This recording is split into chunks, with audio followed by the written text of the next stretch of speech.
Sophie again for EF Education First, handing out more supplies to her athletes. In a much more disciplined feed zone than Quebec City. That was a free-for-all. I think the peloton is quite a bit smaller than it was at the start. I'd say 40 or 50, 30 or 40 riders out of the race so far. Which is pretty common in Montreal anyways. Yep. Not a surprise at all. As we said, 2015 edition, maybe maximum 30, 40 riders completed the race. Not more. Well, in the front group, yeah. In the front peloton. There's quite a few finishers in Quebec City. Oh yeah, in Quebec for sure, yeah, because you have the Montreal race after that. So. Right. Sorry. And Zukowski coming up to the King of the Mountain line. Another 1-point lap. He's like, I just need to get those multiple point laps here to start increasing his chance to visit the stage. Well, good news for him, Gord. Next lap is going to be worth 3 points. Yeah. It was the last single point excellent award. Yeah, and he gets 15, and then he's well on his way to trying to take that King of the Mountain prize. I think they have 4 more laps. So how many more laps? If he does 4 more laps, that's 3, 6. It's going to give him 15 more 21 points. Plus, plus the 9 is... 15 more plus the 12 he has. So 16, it's 27. Yeah, he's okay. I think he'll, if they do 3 more laps, he'll be good. Because we have to know that the last lap is worth 25 points. So whoever crosses the line first on the last lap is going to win that KOM. Yeah. Here's Hugo. One of his teammate there. Is that Magnus Court on his side? His roommate on the road. His team roommate. What's that? Adam Yates in the back. Still. Yeah, finished second in 2015 actually. The year that. That's a great view of the climb up Mount Royal. And the city right there in the background. The Delta Hotel right there. Within walking distance of the start finish.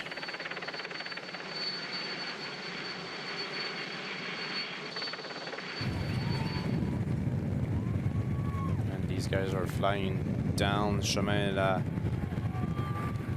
Remembrance. That's maybe the portion of the circuit where there's less supporters by the road. There, people prefer to go at the start and finish line on l'Avenue du Parc and all the way up to Camille-Yaoud, obviously. Not much to see there anyways. It's hard to get there by foot anyway when you park by the Mont Royal, so.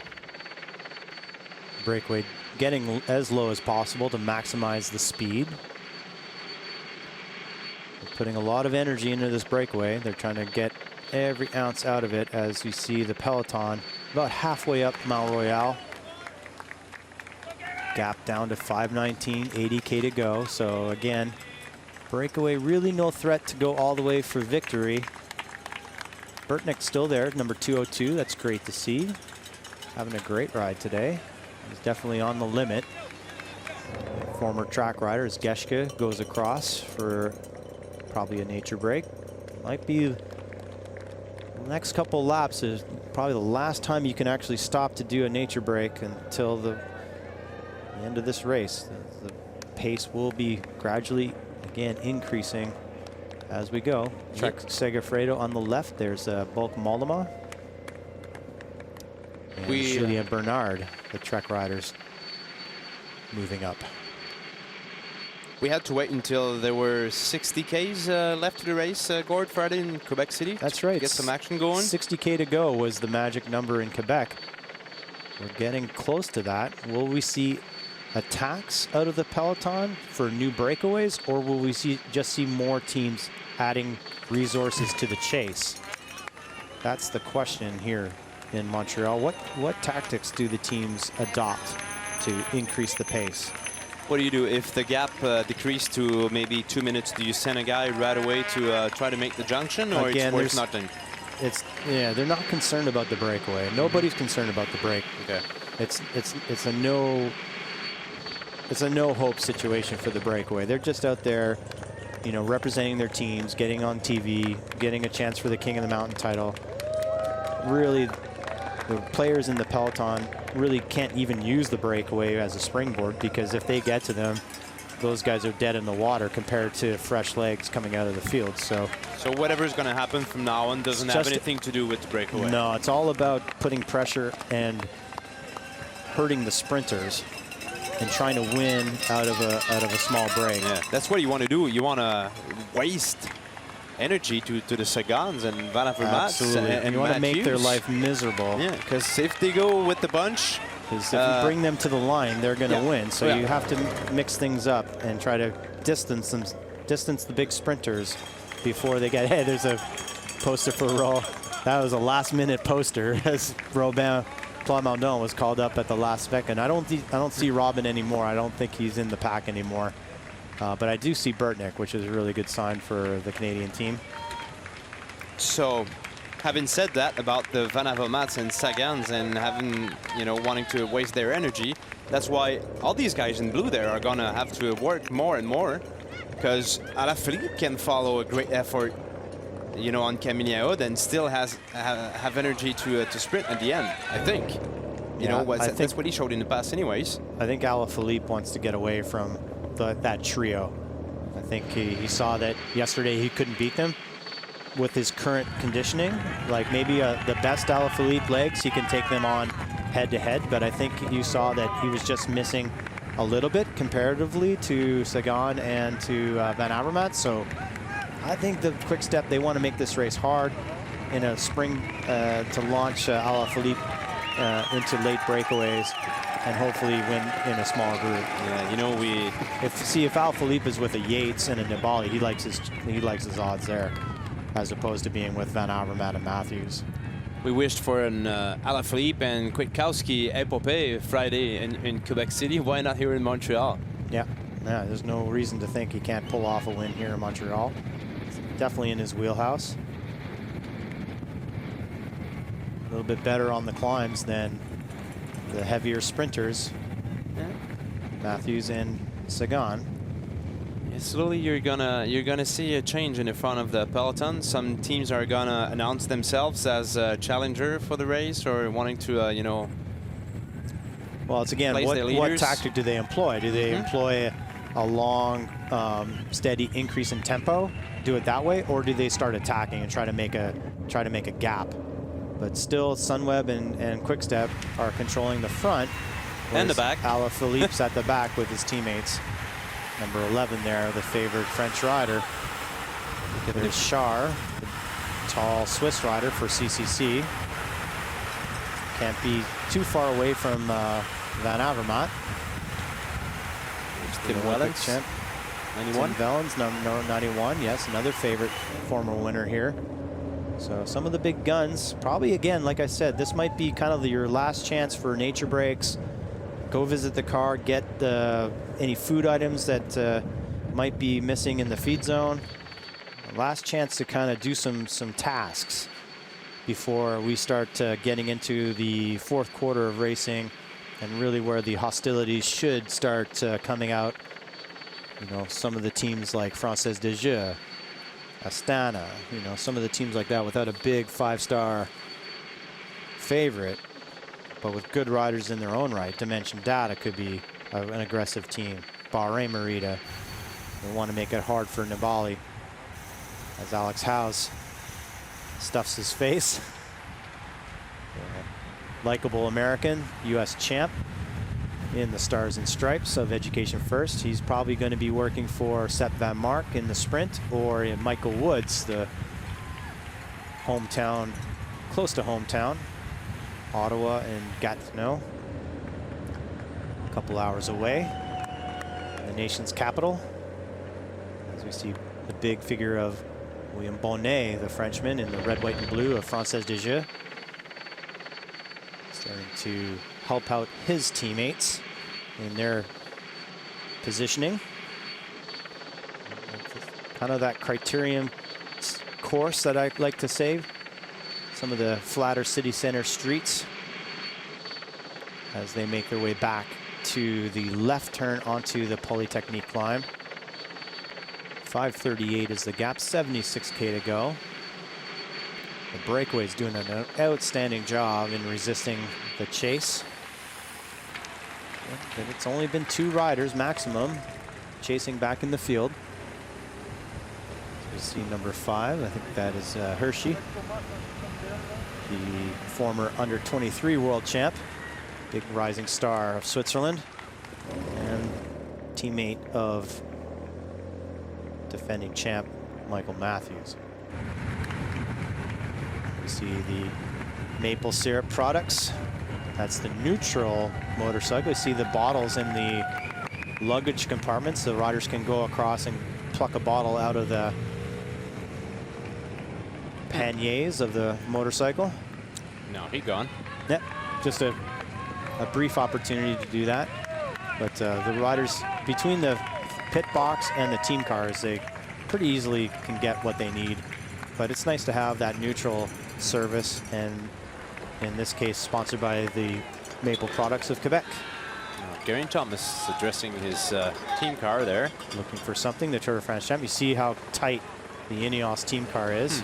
That's Service Knaven, as a guy I raced with, the director of Ineos. Getting some cheers from the side as Thomas makes his way. Again, in the next 5-10K is really the last chance to calmly take things from the team car, or to do a nature break, as he's going to empty his 1 bottle on the bike. That's another one who's going to want to... Yeah, we'll see if what kind of legs Thomas has.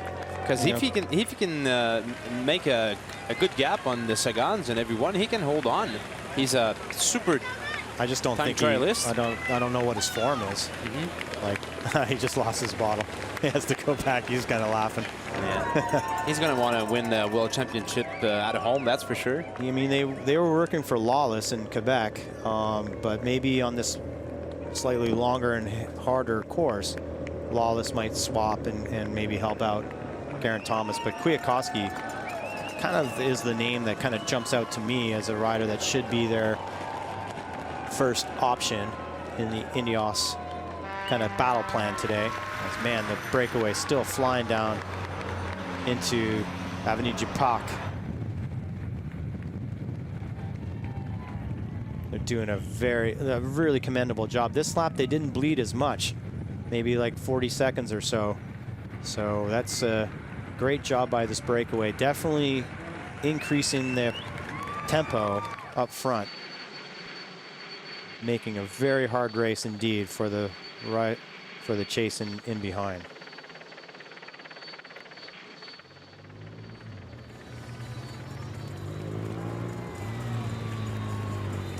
Here they are with Nick Zukowski leading the way.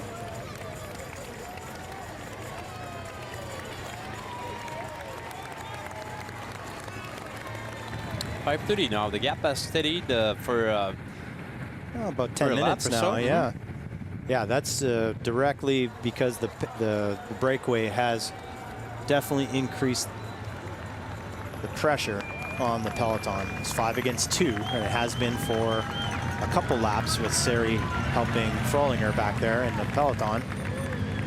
So maybe the 5 men have worn down the duo behind and are now starting to kind of resist the erosion of their gap. Well, great job by the break.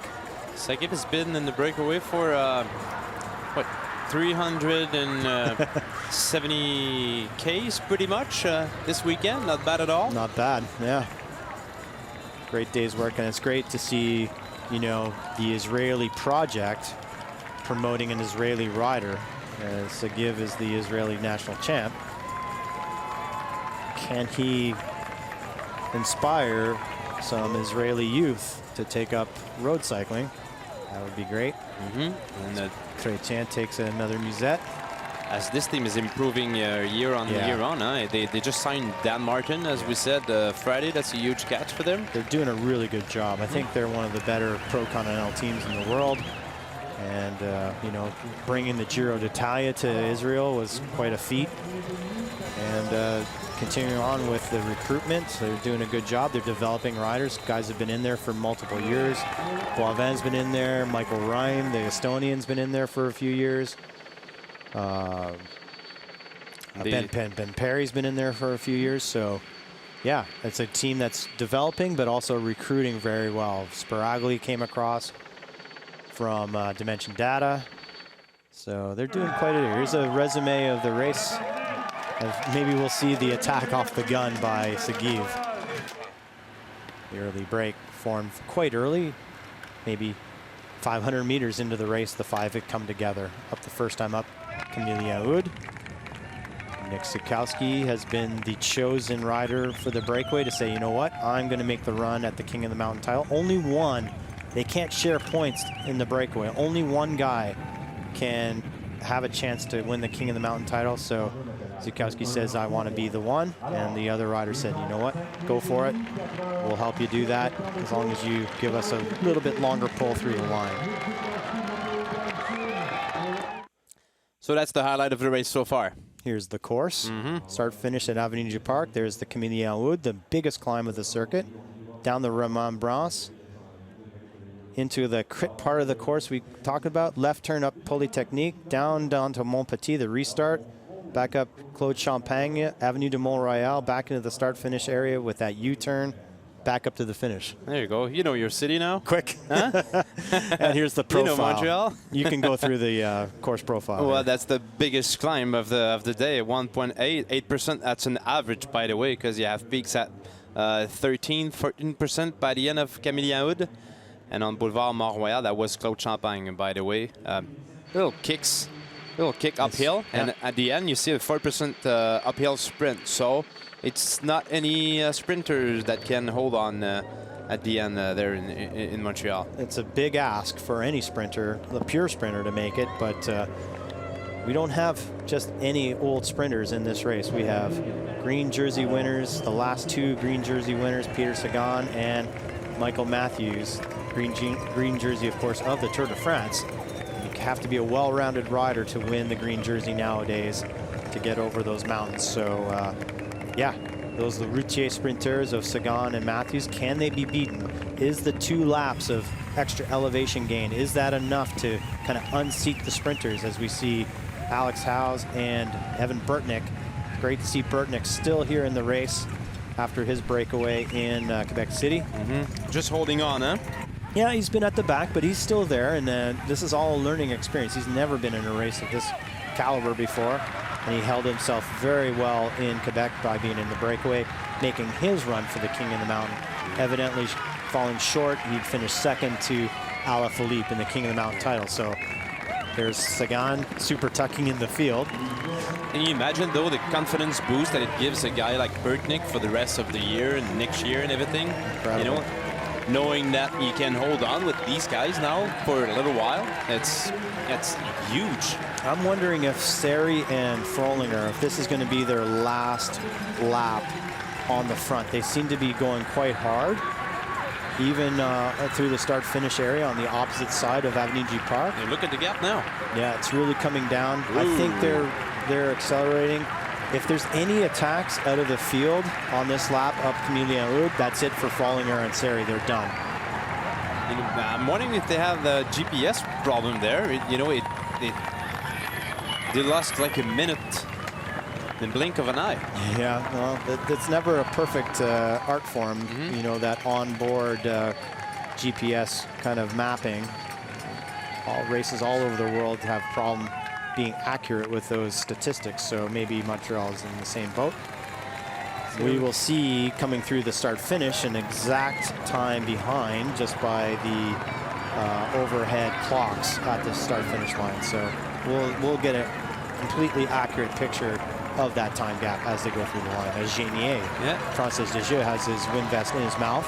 And good for Antoine Duchesne right by his side there, recovering from that surgery once again, who's still holding on seventh, well, it's now fifth wheel pretty much, you know, on the right.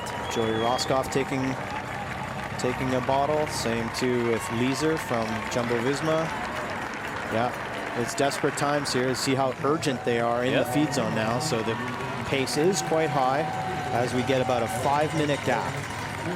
5 minutes on the nose, coming through the start-finish. Well, things are going to get laps to go. Things are going to get interesting now. You just can feel it, huh? Yeah. Even through the screen there, you can feel that. Well, let's see. You know, 60K to go when the attacks started happening in Quebec. We're at 70K to go. And again, if you want to get rid of Sagan and Matthews, I think now's the time for teams to start launching some attacks and some speculations up front.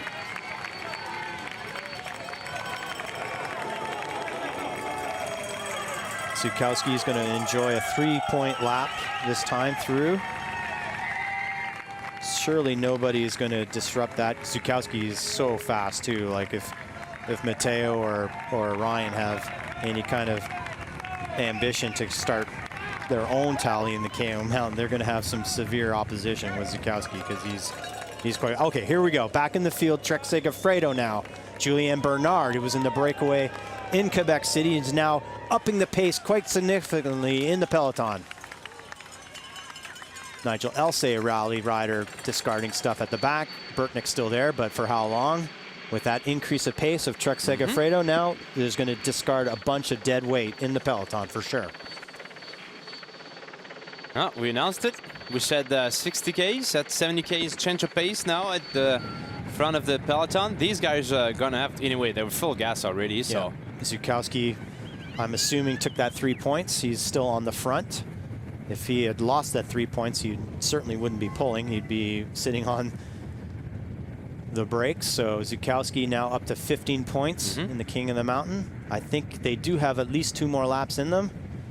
And that would be maybe even 3 laps. He needs 3 more laps, does he not? He needed 15 in total. 12 and 3. Is it 2-point lap or 3-point lap? 3. Right now it's 3. He should have 15. I think that graphic is wrong. But anyway, oh no, it's 2. Sorry, it's 2. Yeah, it is 2 points. It okay. was 3 in Montreal, in Quebec City after that, but now it's 2. So. Okay, so the graphic is right. So he needs a couple more laps, and he needs that 9-point lap. 16th. The 16th lap. Yeah. So yeah, they need 3 more laps up front to take that King of the Mountain. I think with a 4-minute advantage, 3 laps, I think they got it. As you see, Burtnick is split off on the back of the field. That's to be expected. Bonnet's pulling the chute, the sprinter from Francis Desjeux. You can see him. He's like, there's no way I can keep this pace. Génier and Duchesne should slide on by him. So Tom Squeens is moving up. So Trek is definitely increased the pace. There's Frolinger and Agnoli. Now, Agnoli never did take a pull, but even the pace increase. And who's number 64 there? That's Kwiatkowski. That's big news for Ineos. Kwiatkowski is getting dropped. So not in the cards for the Polish rider, the ex-world champ. Kwiatkowski at the back in a big spot of bother. And of course, Burtnick, of course, the young rider from Canada, is dropped. I can't believe Kwiatkowski's dropped. That's big news. Looks like Swain Tuft. That's it for an illustrious career for the Canadian, Swain Tuft. This is his last race. Yeah. And you know, if they're dropped like that on Camille-Haoud and they lose 45 seconds, they're just gonna. No, they're done. Yeah, they're not gonna finish the race. They're gonna quit. Goujard is dropped as well from AG2R. That's a bit of a surprise, but let's pay tribute now to Swain Tuft. I mean, he had an amazing career and 17 years as a pro. Did I see Piccoli at the back?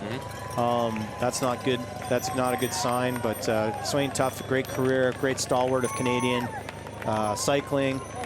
Chapeau, Swain. Thank you for all those years.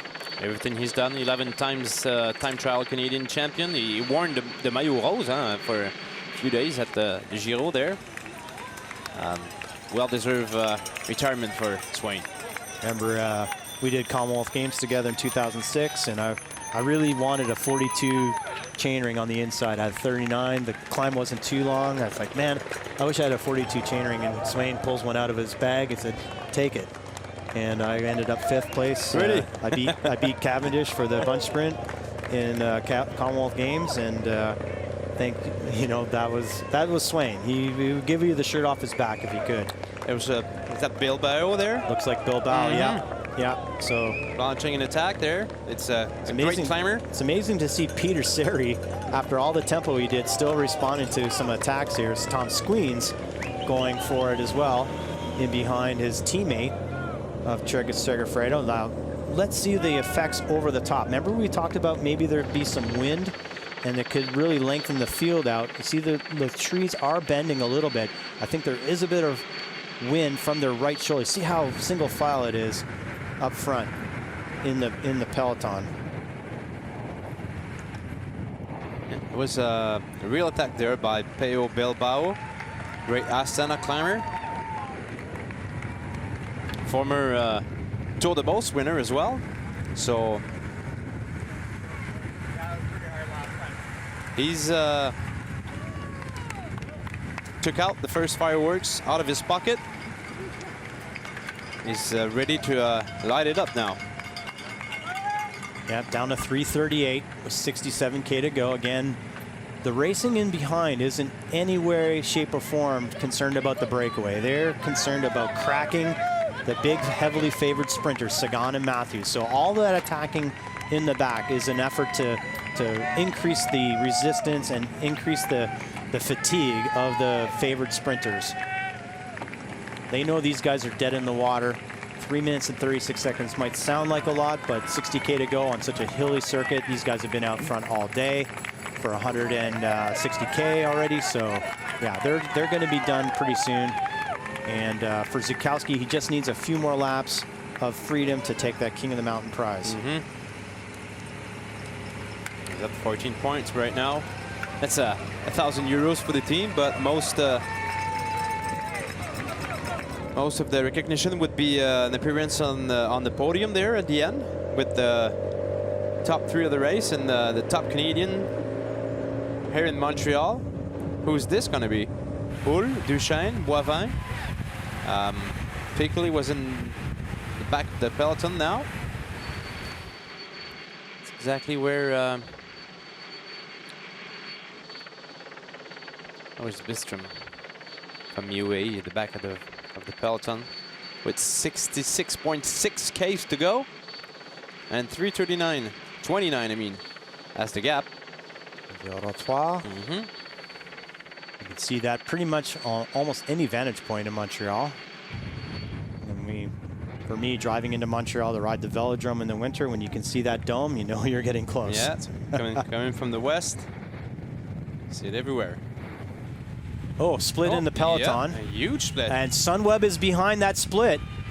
Matthews is third wheel in this split off the back of the peloton. So that's energy wasted for the Sunweb leader. There's Piccoli as well. Again, he's on the Cycling Canada spare Argon 18 bike and not his regular race machine. So maybe that difference of position is hurting the legs.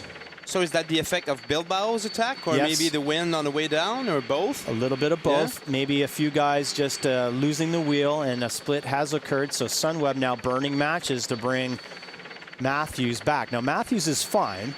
Don't get me wrong. Matthews can handle this, but it's burning up his teammates, and that's something you don't want to do unnecessarily. They were so aware at the front of the race for the whole time before that happened. Yeah.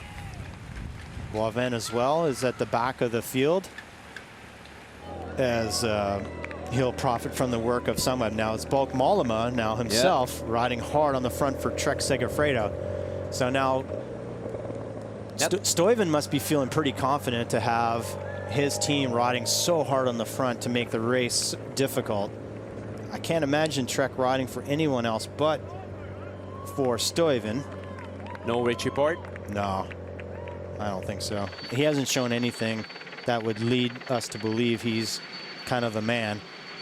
I would even say Squeens is a more favored rider for Trek than Richie Port, but Stuyven I think is their main their main card. Now Stuyven, he might feel he can outclimb Sagan and outclimb Matthews to warrant all this tempo being set by his team, as Boivin now is feeling the effects of his crash in Quebec City.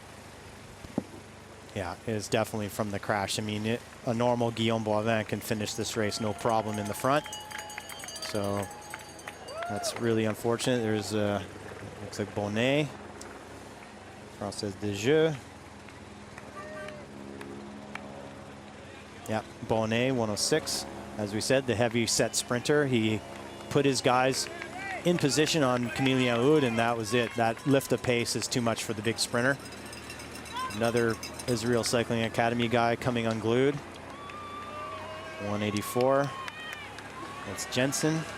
2 Katusha riders out the back. So these guys haven't done anything of significance in the peloton, except for maybe slight positioning for a guy like Nathan Haas. But that's the effect. There's Jordan Shane feeling the effects.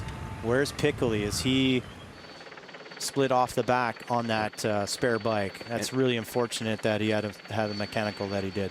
And that's where the 2 more laps on this edition is gonna make a difference. You know, there's 64 Ks to go. Instead of already, 40K. Yeah. Instead huge. of it's a huge difference. And guys are already getting quitting. dropped. Yeah, they're done. And we haven't even seen the big names coming to the front. God, I'm so surprised that Kwiatkowski, you know, coming into the season that's normally good for him, you know, the World Championship season. But, you know, he did ride the Tour de France and did a lot of work for their winner, Egan Bernal. So, looks like Zukowski's still with his mouth closed. Definitely one of the class acts of and biggest talents of Canadian up-and-comers. Looking pretty good up front. Zouk going for the King of the Mountain title here in Montreal. They need 3 more laps. 2 minutes 57. Ooh, it's going to be close. See how it stretches the peloton right now? That's the reacceleration on Montpetit. We talked about that. There's Piccoli on that Argon 18. There's Howes, U.S. champ. There's some quick step riders. Is Alaphilippe in there? There's Thomas. There's Betancourt of Movistar. There's Nason on Adam Yates' wheel. Yeah. So all these favorites are Laurent Gervais very far forward for Canada. That's good to see. There's Matthews. Again, his team had to close that gap earlier in this lap. Again, burning matches, burning his teammates unnecessarily, but Matthews for sure is still plenty fresh as the camera has to back out as they get onto the left turn here, going towards Rue St. Catharines. And these riders don't appreciate the cameraman in the way. These guys are full gas trying to stay on the wheel. All right, first attack from Peyo Bilbao a couple of minutes ago. That's what happened. Yeah, Astana want to make this race hard. So does Trek Segafredo. 2 teams definitely trying to increase the pace.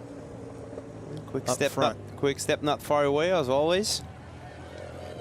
Being cautious for their leader, Julian Alaphilippe.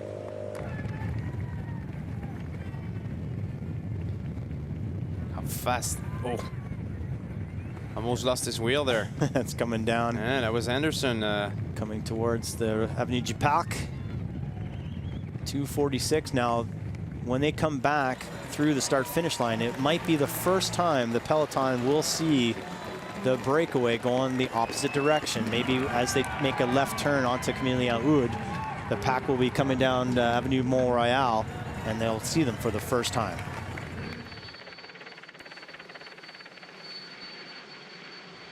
There's the peloton. Just turned left onto Avenue Mont-Royal. You can see the patchwork. It's very, very bumpy up there, but they've gone to the left side of that road. It looked a little cleaner as Trek and Astana now applying some heavy pressure on the front of the peloton.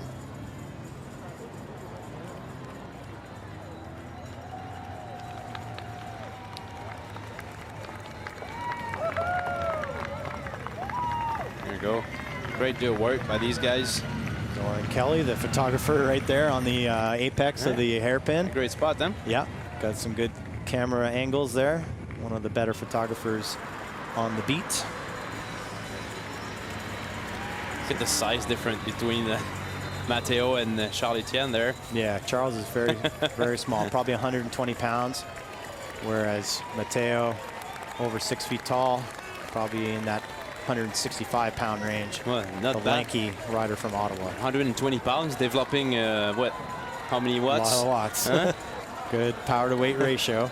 That's a big metric that these riders assess themselves from. Oh, and Zykowski making a sign, waving for his team there. Just mentioning that he needs another bidon with an energy gel attached on it.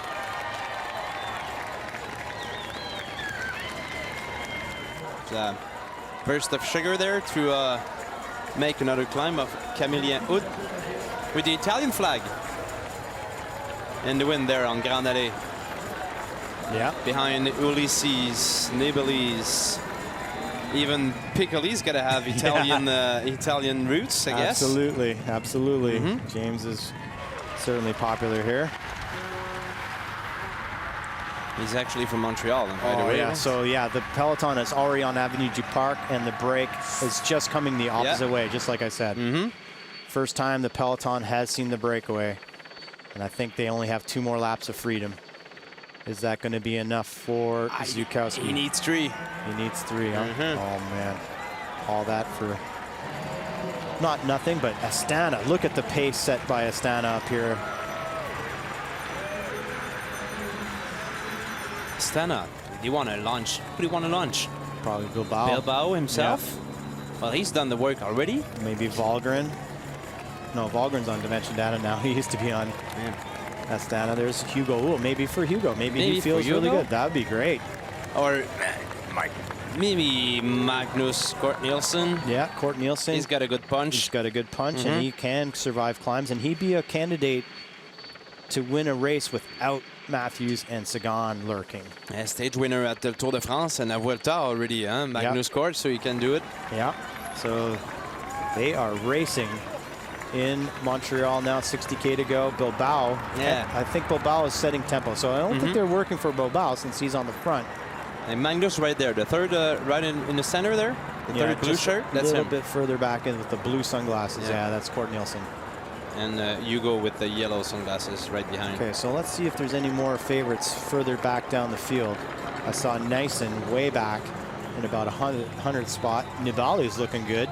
Flashes out from the pack to get a bottle. So Nibali looking very, very comfortable. With Mohoric, the other Bahrain Merida on the right there. Mohoric is a marauding rider that you can bet will be attacking Alaphilippe well to the front. For a quick step in the blue. Sagan took a Bizet. Can you imagine taking a Bizet right now? 60K to go. Full gas in the from Astana, and you know, Sagan's like, no problem, I'll just take a Bizet.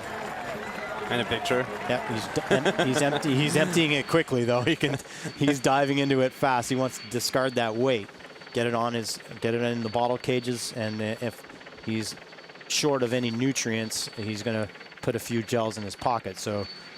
Yeah, you got to do it fast. There's a couple dropped riders. That's the first time we've seen riders continuing. A couple. That's the Katusha pair.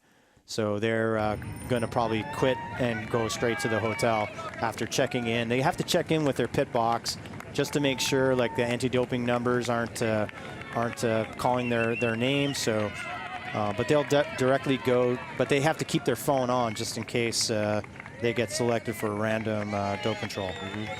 But yeah, they're going to go straight. Instead of doing that U-turn to back to the start finish, they'll go straight and go to the Delta Hotel, just a few blocks away. Now, how long are these? Oh, there's that's Kort Nielsen. Yeah, that's Kort Nielsen himself attacking here with. They're going to quick step in the back. I think it's Honoré that's with him. There's Van Poppel, so that's the big sprinter. Yeah, that's no surprise. This is a tall ask for any sprinter. And another was that Bilbao that was setting the tempo? No, that's Ballerini. So Magnus Kort is doing the work right now. Are they going for Hugo? Oh, he was trying now to. It's Honoré from Quickstep. Now Quickstep, I can see why they would want to make the race hard for Alaphilippe. Boy, it is really light gas on in the field. You can see people looking around. Gaps are forming. And that's Evenepoel now, the prodigious 19-year-old. On the left there? Yep, second wheel for, and Alaphilippe about 8th wheel. So, and Quick-Step are putting their stamp on this race. They're going to make it hard. Lots of guys getting jettisoned out the back. There's about 8 riders dropped on the shelf. That's the easiest part of this climb with draft, and they're getting dropped. Yeah, that last acceleration there by Quick-Step's going to make a huge selection once again, that's for sure. And that's what they want to do. They want to waste energy, lose a guy one by one. And it's Dan Martin pointing his nose out front there on the left with the UAE shirt.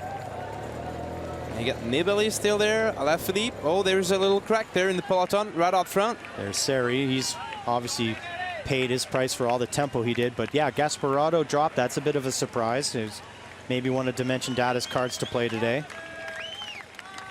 It's another one rider who's gone. See there, that little track right behind that Sunweb rider there, that Bora riders tried to make the junction. That's Benedetti, yeah, the little Italian rider.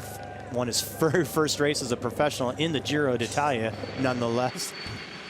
As we see just a lot of guys getting smoked off the back. A lot of guys in the cars, their day is done. Heavy attrition rate now, and we still have 60K to go. Wow. Breakaway still together, but they need to lift their pace. They're going to even get caught by the Polytechnique. It's only a minute gap. Another Richie Porte out the back, just as I suspected. He just doesn't have the form. Marcus Burghardt. Burghardt's out. Game over. Richie Porte back, that's... Ryan Gibbons at Dan Martin now on the front with that's the Australian rider for Mitchelton Scott. Yeah, he can hurt a lot of people with accelerations. Rob Standard now going toe-to-toe with Dan Martin. The commissaire car even getting out of that gap. It is plummeting. Zukowski takes the 2 points, but unfortunately, he's not going to be the king of the mountain today. They're just getting caught. There's Laurent Gervais, 123. That's Thomas Leeser, 164. That's Haller. No surprise there, 112. Vandenberg, that's the young rider. There's James Whelan, no surprise there. Number 5. Oh, there's Geraint Thomas there in the back. Kirsch. Yeah, Geraint Thomas is there. Honoré's done.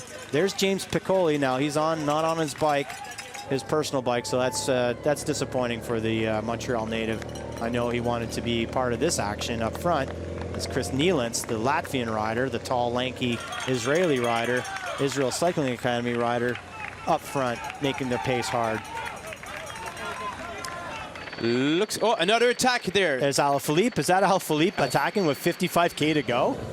No, it's Evenepoel. There you go. All right, the 1-2. We were hoping for a 1-2 Evenepoel Alaphilippe punch in Quebec. They didn't get it. But Alaphilippe is definitely playing defense back in the field. You see him going second wheel, covering any counterattacks out of the peloton. But, Evenepoel. Now, we were wondering in Quebec, was he just off form? But I think he was saving his bullets for just today. Let's not kid ourselves, guys. Mohoric on the chase for Bahrain Maria. He's in it should be his patented pedaling super tuck. Mohoric now limiting the damage of the young 19-year-old, the junior world champion last year, both time trial and road race. The future star of Belgian cycling. They have a lot of future stars, but he's the brightest one. Evenepoel. As actually that was Garcia. Ivan Garcia of Bahrain was doing the tempo. Now another Quick-Step rider coming around, but he should see his teammate up front and cut his effort. As we see another drop group. That's the Geraint Thomas group. They're definitely not getting back. As he has Basso and Lawless. And there's Chris Lawless. So 3 Ineos riders out the back and probably out of this race.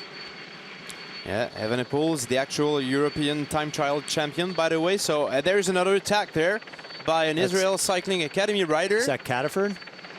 182? Yeah, it is. That's indeed. Awesome. That's the Canada, Ontario native, Alexander Cataford. He came up through the Silver Pro Cycling ranks, did a couple years on United Healthcare.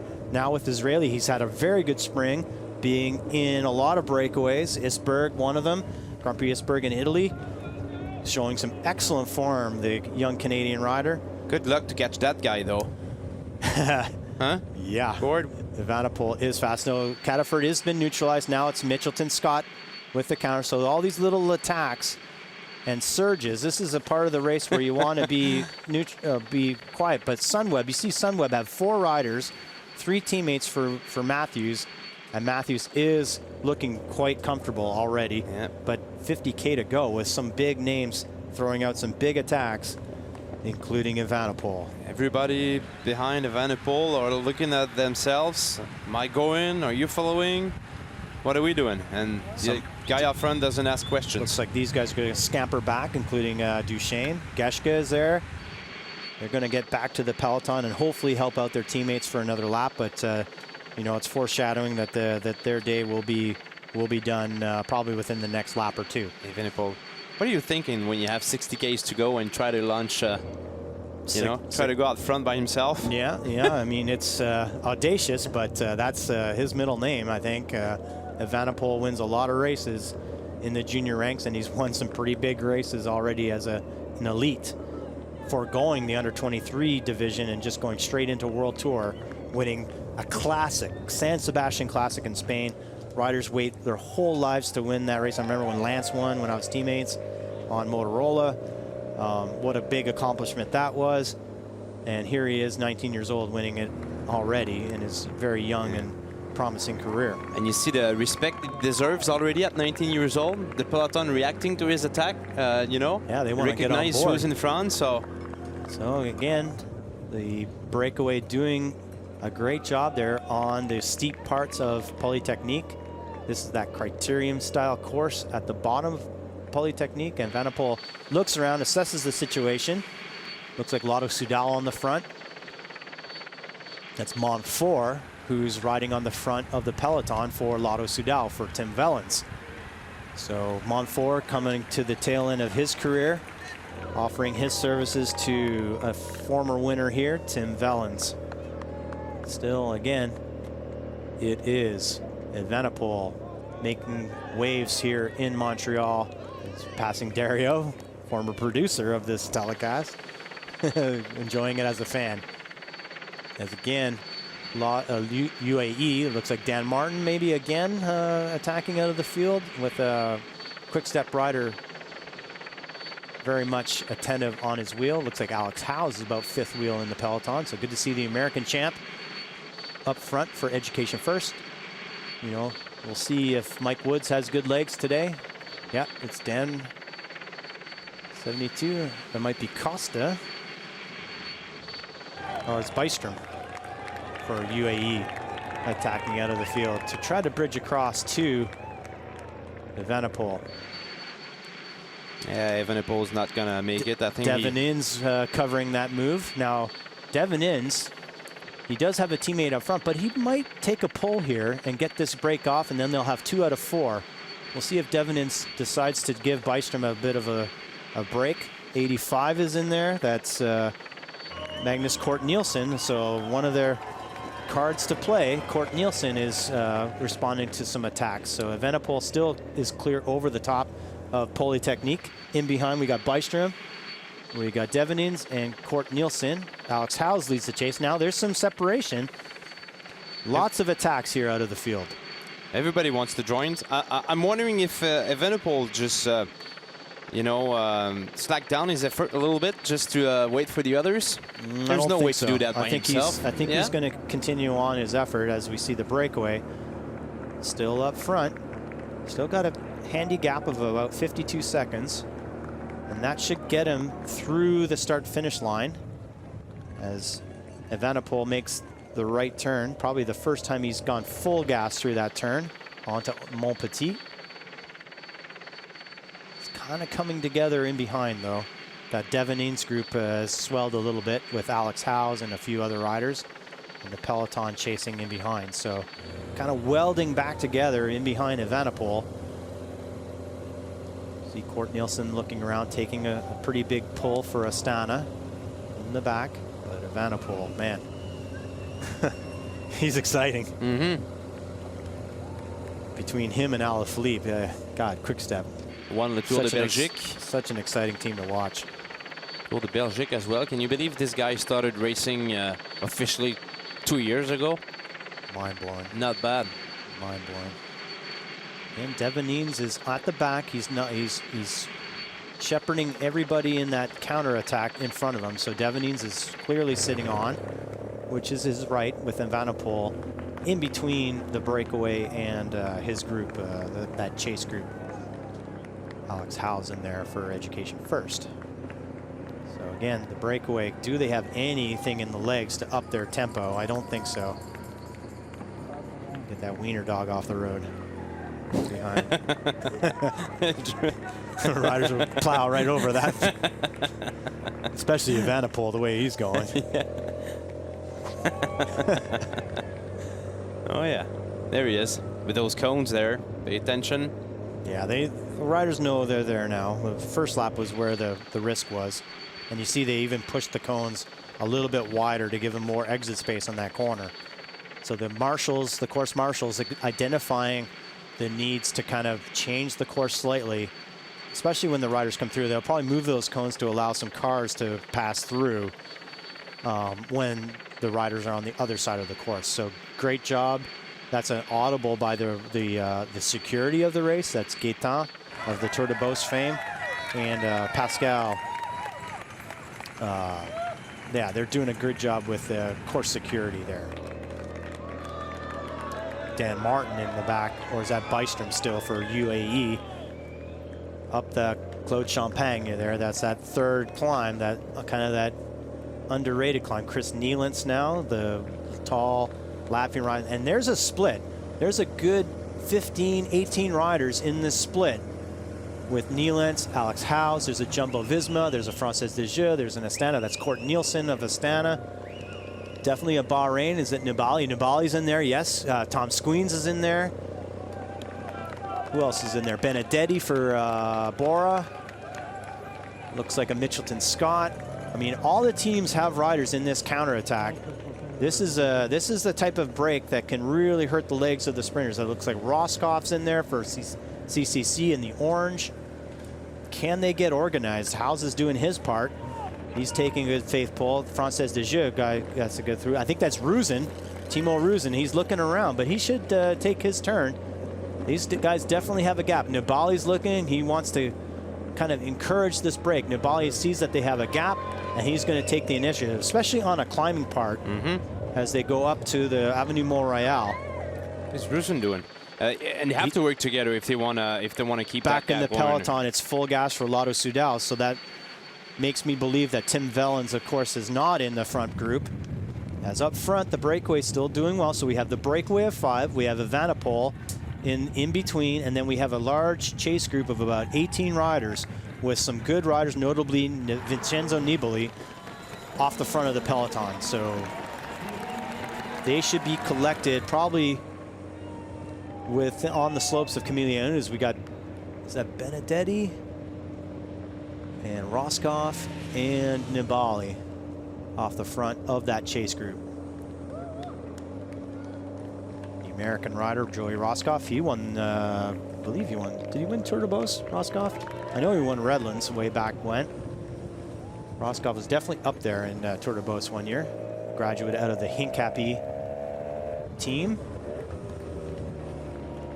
Did a very good tour of Utah to get his promotion up to the World Tour ranks and BMC.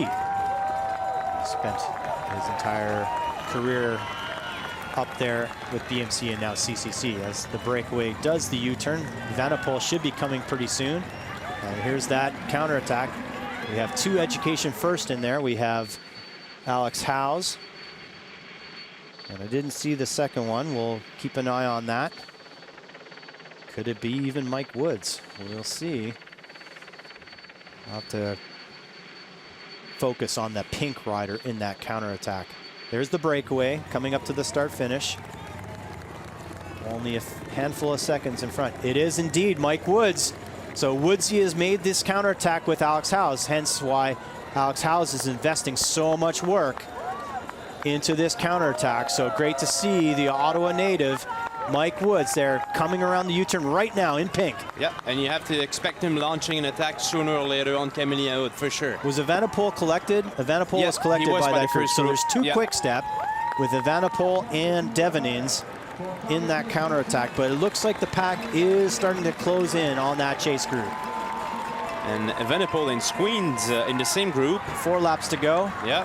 Break is still holding a slight advantage as Kort Nielsen continues to drive the pace up front with Chris Nielens. Howes is definitely doing the heavy lifting in the chase group, and it's De Wolf of Lotto Soudal With Van Avermaet. tasked with chasing down this counterattack. Yeah, Van Avermaet up there, second wheel. Now he's got Ross. Now he's not doing any work. He hasn't pulled yet. He's got Roscoe up front. This is all going to come back together for the chase at the base of Camille Haoud. But kind of big alarm bells when you get a guy like Nibali and Mike Woods up in a counterattack. That bodes well for an aggressive race that really is dooming and looming for the heavy sprinters, Sagan and Matthews.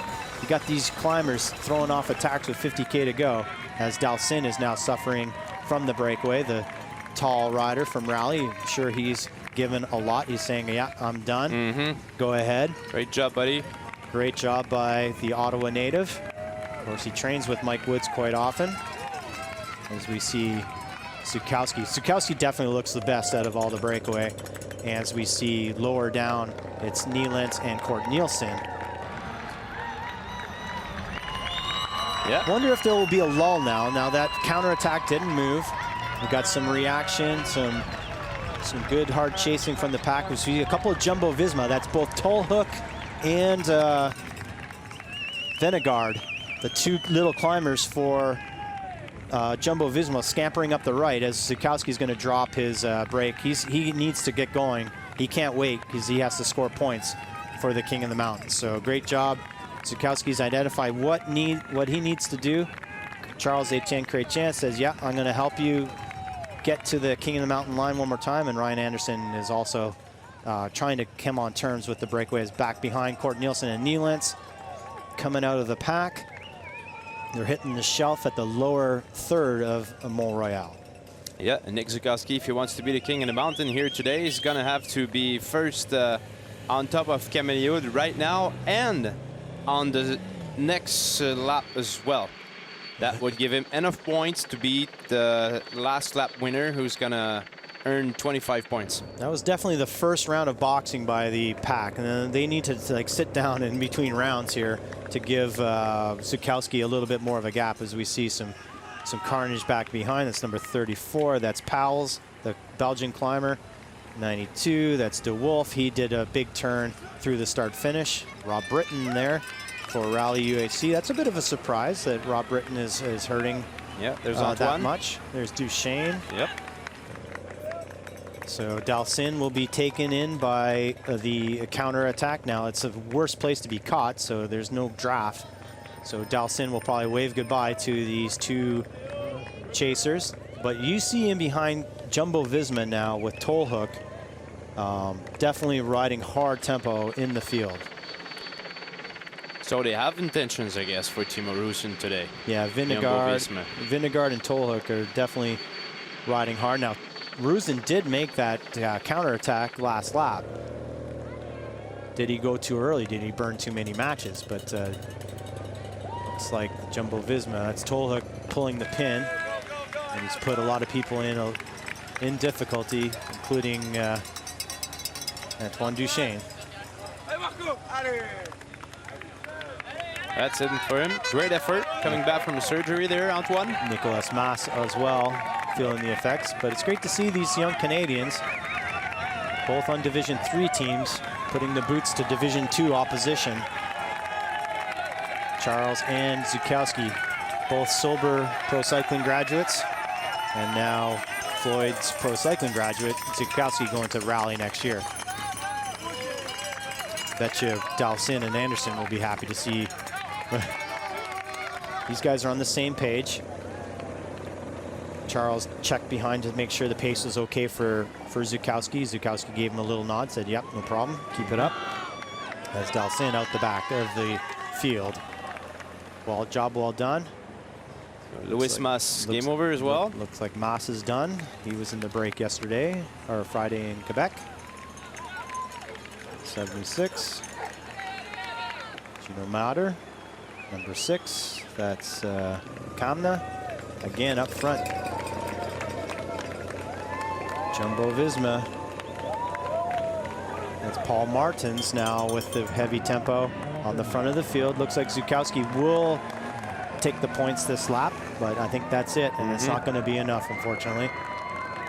But great show by these Canadian national team riders, sponsored by Global Relay, Lexus, Louis Garneau, and Alt Hotels. Great show, great showing by the two young Canadians, 21 and 20 respectively. Future is bright for Canadian cycling.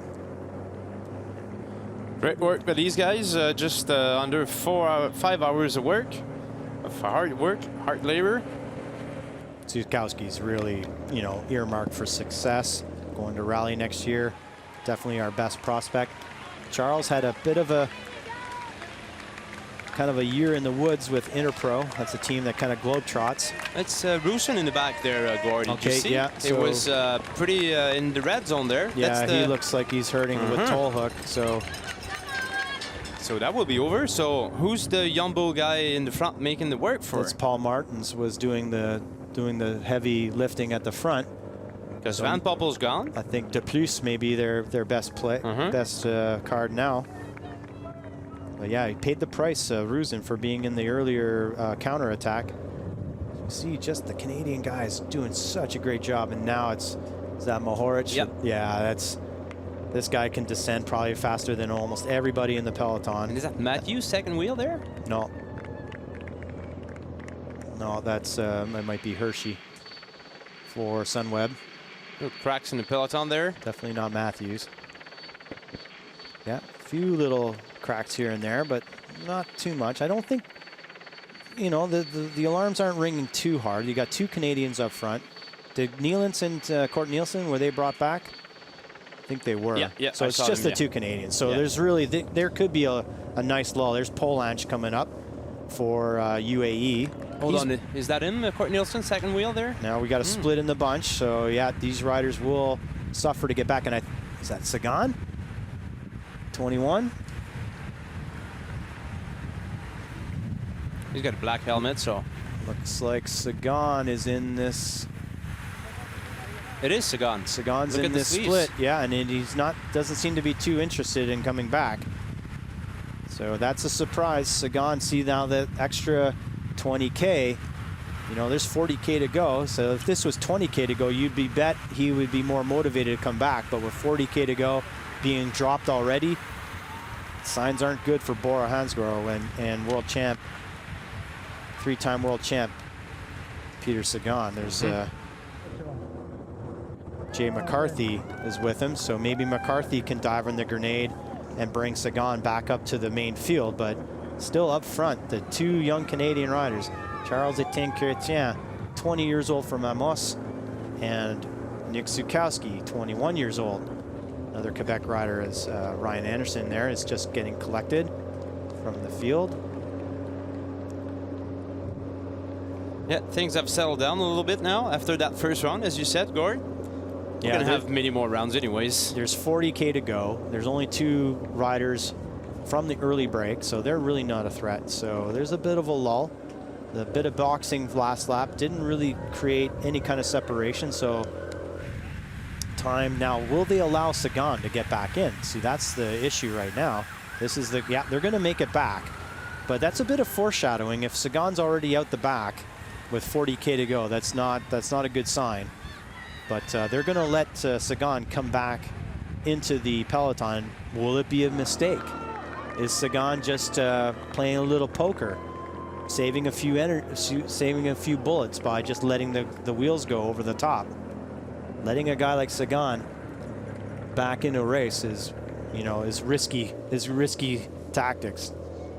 So Sagan will make it back, but is he back there because of bad legs, or is he back there in an effort to save the legs? We'll see. He didn't look too worried about it because none of his teammates, you know, stepped back to help him. No, he had closing McCarthy. that gap. Yeah, they didn't close it, but they definitely had. As Astana again goes on the offensive. Is that Court Nielsen again?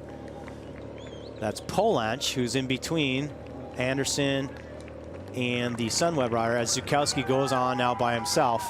Charles Etienne did an amazing job on Camillien Oud pacing Zukowski, but Zukowski needs to go by himself now.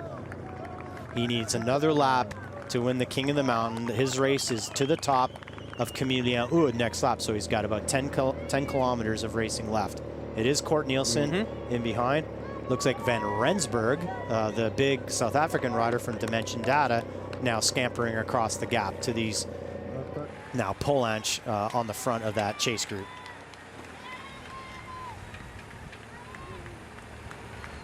Howes is still there. He was in that counterattack with his team leader Mike Woods last lap as Polanch goes up the steep parts of Côte Polytechnique. Court Nielsen, Van Rensburg. Yeah, one Sunweb rider. That's, who is that? Might be Jay Hindley, the Australian rider. Evenepoel there, number 14. He's feeling the effects of his earlier solo, but he was the first rider to really fire a serious bullet out of the peloton as Polanch now. Now, Polanch was last man standing in a break a long time ago when he was on Lamprey and only got caught on the last lap from the early break. As Sagan reintegrates with the peloton. Now, does he look okay? He looks, yeah, it's hard to get his body language. Even when he looks bad, he can win, Gord. Yeah, that's true. But we'll keep an eye on Sagan. But Zukowski, he is an amazing descender. Motorcycle, get out of the way. Or give him a draft. That'd be all right, too. No, he's one of the best descenders out there. He wants that last time. Here's your solo chaser now. That's Jan Polanch. Multiple stage winners of the Giro and very familiar with Montreal. Like I said, 4 or 5 years ago, last man standing when he was on Lamprey out of the early break. And he is coming to the right turn on Montpetit. So looks like Zook's got about 40 seconds on Polanch and then maybe a minute on the field. Yeah, he's made a gap, Polanch. Yeah, he's halfway in between.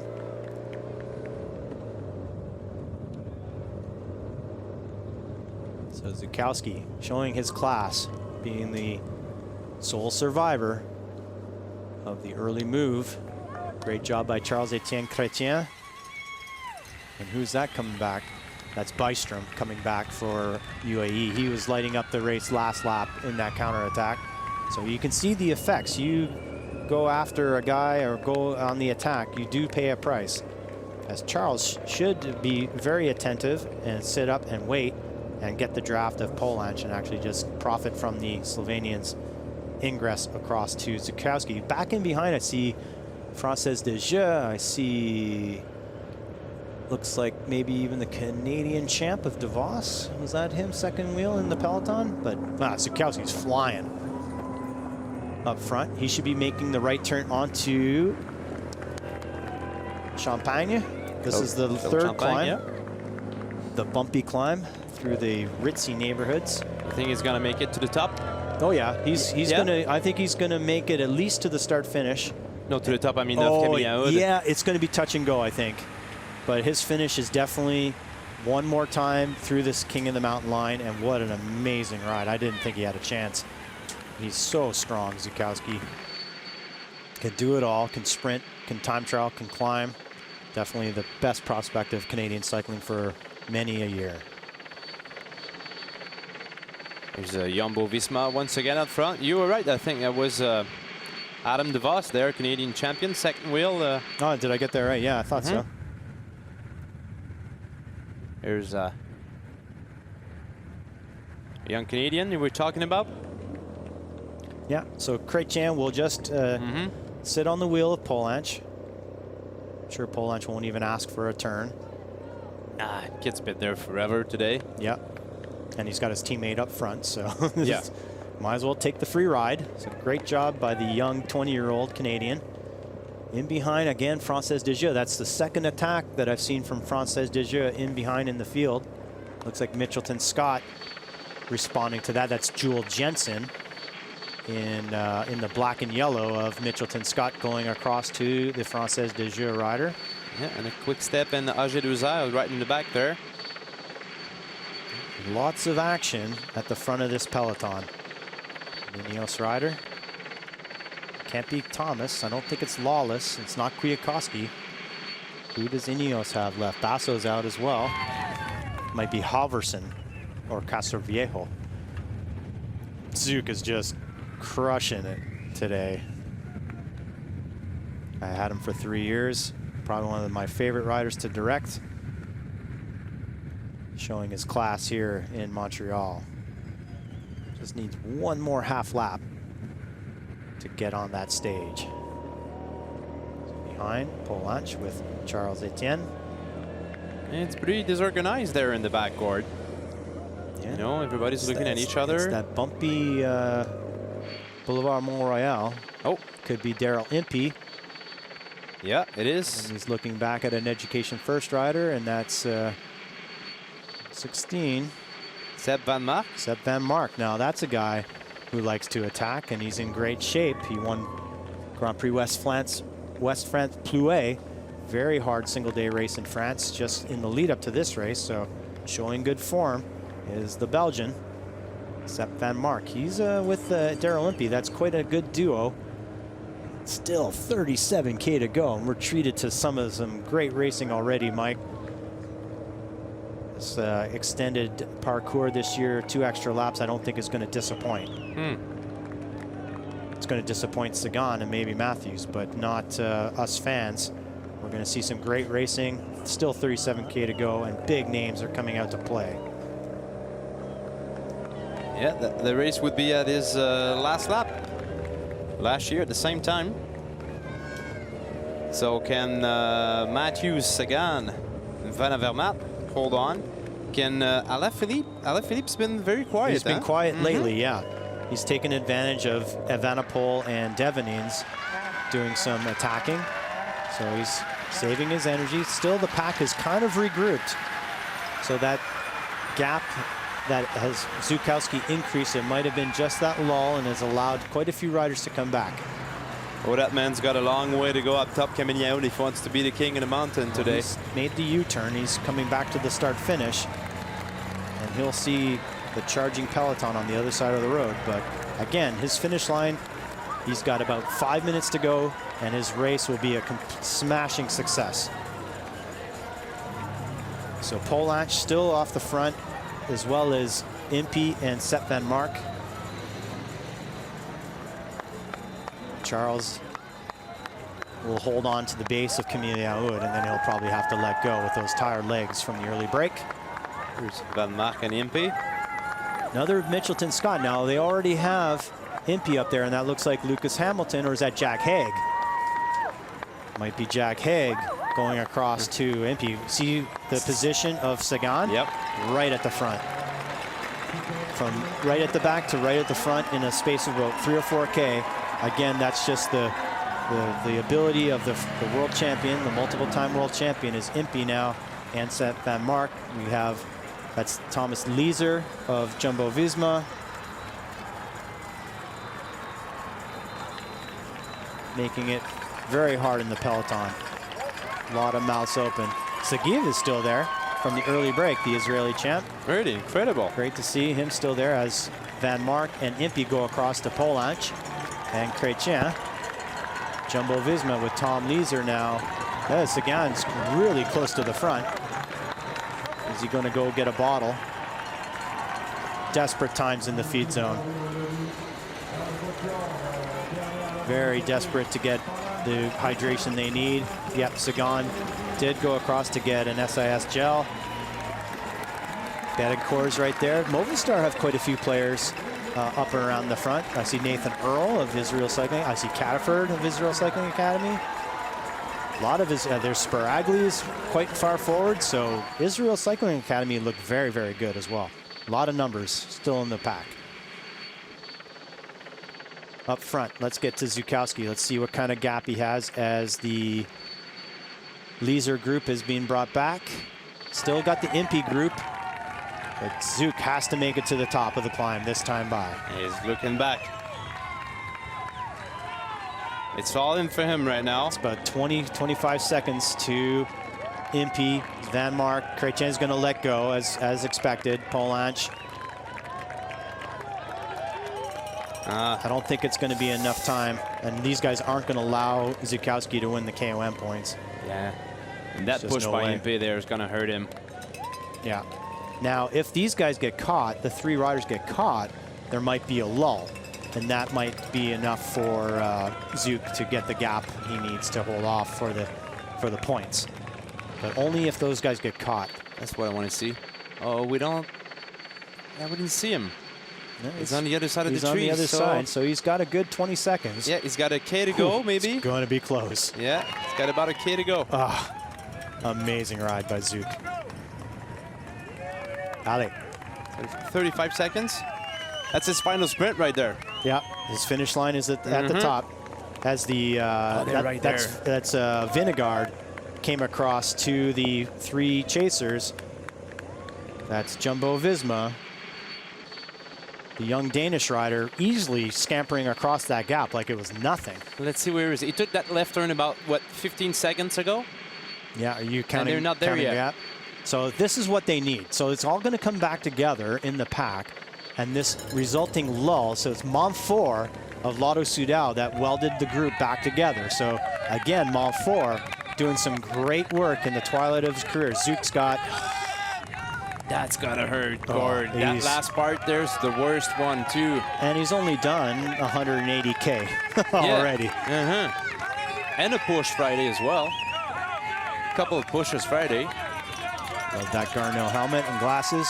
And, of course, Garneau clothing for the national team. Impey's still going, but his bid for a breakaway has been caught. Christian Nies, the German, ex-German champ. Benedetti's there. Standards there for Michelin Scott. I see some other. It's Polanche still insisting for UAE with Vingegaard. Yeah, Zukowski doesn't need another attack, Gord.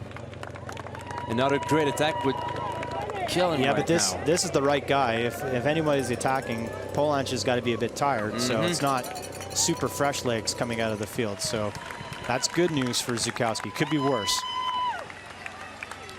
Where's Sagan? He's got 2 teammates at the back. Hey, Chrétien is still in there for the national team. I saw the orange helmet. Good job by... 500 meters there. I think he's got it. That's the steepest spot right there. Right there at the end of the line there.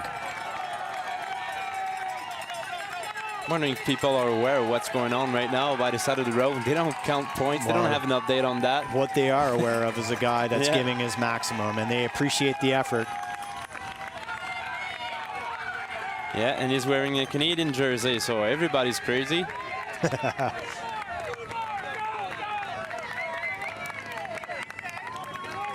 Oh, that's gotta hurt. Well, yeah, I think he'll make it. Yeah. Charles paying the price. No, it's his second participation. He was in the break last year in Montreal, so... Oh, they're right there, Gord. I don't know if it's 30 seconds. It says 30. Well, but he'll get this lap. So let's see what the point total is at the top. Well, it has to be. That's 9 points right there. Is that a 9-point lap? That's the 16th lap right now. And that's the count.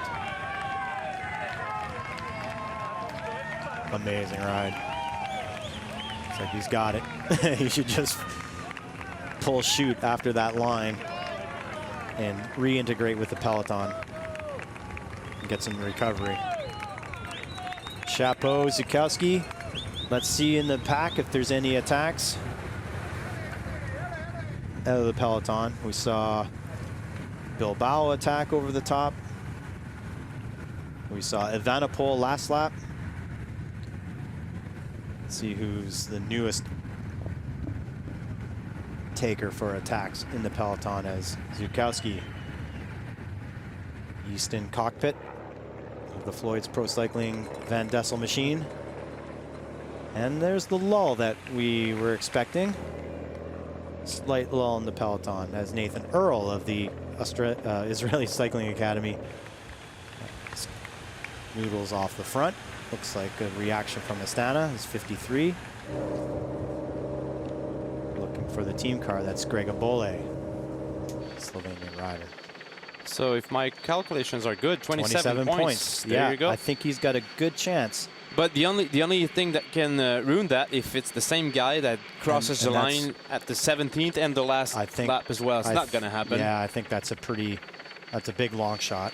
So I think that's the king of the mountain for this year's Montreal edition there, Gordon. I think he knows it. Well, he did what he has to do, what he had to do. Great stuff by the youngster Nick Zukowski. Oh, another attack from Quick Step.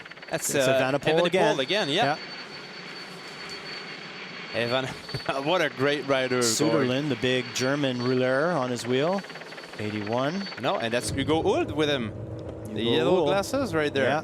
Looks like Castroviejo taking it back. It's Mitchelton Scott rider in the back there. It's not Hamilton.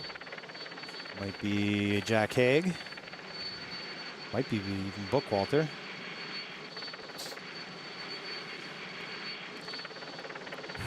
Just over 30 Ks to go now. Bole's back. He's got full load of bottles on his bike, so already doing tasks at this late stage for Nibali. Gavin Mannion still there for Rally UHC. Zook is still solo with a slight advantage, 10 seconds. But that Motivis Maximus Van Dessel machine will have to find its way to the podium, I believe. Yep, good for him. For one of the only prizes available. That's well deserved. Didn't steal anything from anyone there. Didn't steal it, no way. They grabbed it with both hands. There's a replay on the Zukowski saying I'm cooked. Yeah. And he's still there. Yeah, he's just sitting up now. Yeah. Yeah, this is where you want to recover. I mean, he's got to get to the finish. So he's got to finish to collect his prize. So no harm and no sense in burning matches now. Like, try to recover as much as you can. And for the first time, it's all back together. See a nice Michael Schar bringing up Van Avermaet on the right side in the orange. Now, who's going to launch the next attack there? A couple of AG2R, Matthias Frank on the left. The one in front is Alexis Goujard. That's Duval, Julien Duval of AG2R. Coming around the side. What is AG2R going to do? Are they going to go for all in for Nyssen, or will Cosnefroy have a free hand as we see defending champ Matthews? If Nyssen and there's Stuyven, so there's two big sprinters. Now Trek Segafredo rode very hard last lap. I don't think they got the effects that they wanted as a heavy braking as it squeezes down in that crit style portion of the course. Dessel Street. Yeah, Dessel. So Duval on the front for AG2R. Sagan right up there, second wheel. He's got Jay McCarthy with him. So all back together now. They want to make it slow. They want to make it as easy as possible. As Sepp Van Mark says, no way. Next to attack. That's Mohoric with him, second wheel. Joel Jensen, Bilbao, Dan Martin. So that attack came to naught. That was a bluff. We're talking about AG2R. If Nyssen wants to have a chance here, he's got to start early. You know, we cannot try to sprint. Yeah, he's got a pretty decent sprint, but not. Any Sagan. It's not going to beat Sagan's sprint, but he's won some small group sprints, and he's up there in some bunch sprints too. But I would suspect that he'd want to be aggressive as we have a new Astana rider attacking.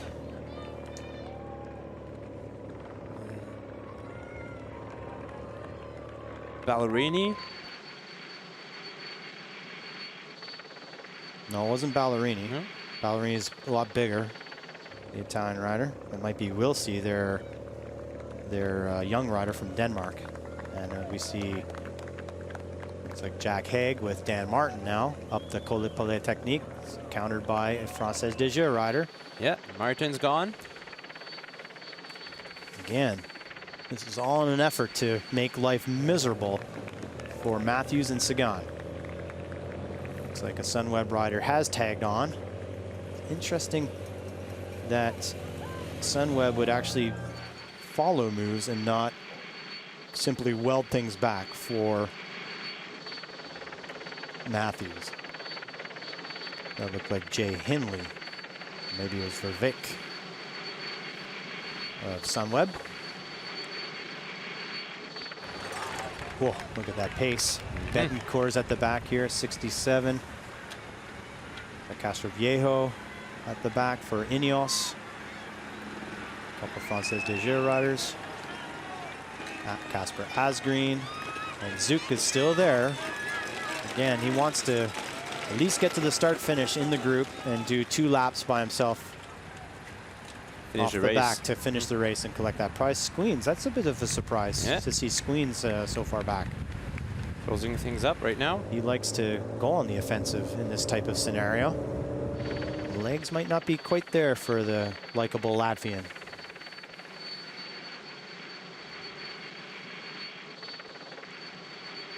Yeah, great baroudeur, Tom Squeens.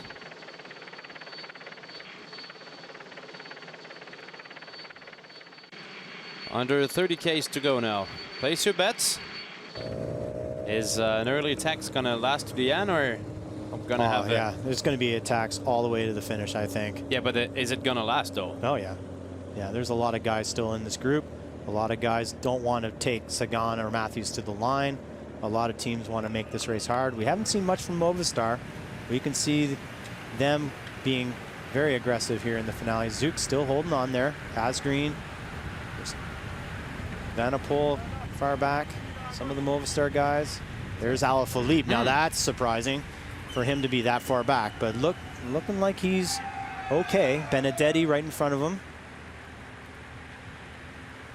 You just never know with Vervick right there. So it was Jay Hindley that had tagged on to that earlier move. There's DeVos in red of National, and there is a split. So we see finally some attacks from Movistar. And Gord, watch for Vervick. He's been king of the mountain twice here in Montreal, which means he puts attacks on the last laps. He's swinging at the back. I don't think he's going to be much. If he's going to offer anything, it's going to be to Matthews. Oh, yeah, the guy that Movistar rider that attacked has some kind of issue with his rear wheel. Yeah, he talked like on the radio there. Something happened. And then we have a new attack from UAE. He's not pedaling. He doesn't have any chain, I think. Polanc again? No. It's not Polanc. It could be Oliveira. That's Oliveira, the young Portuguese rider, the graduate of Hagens Berman. Second in the stage at Tour de Beauce, behind Pierre-André Coté in St. George. Oh, there's that Movistar rider that had attacked. Yeah, there's something up with his. He's got a rear puncture. So, inopportune moment. You know, he did have the whole road. He punctured when he was by himself. So, again, these rough roads. That's Jules Jensen coming up to Oliveira with Shar of CCC, Nathan Earl, and I think that's Hindley from Sunweb in behind. So 5 riders slight advantage going over Champagne. Castrillo now. Taking forever for Movistar to get there.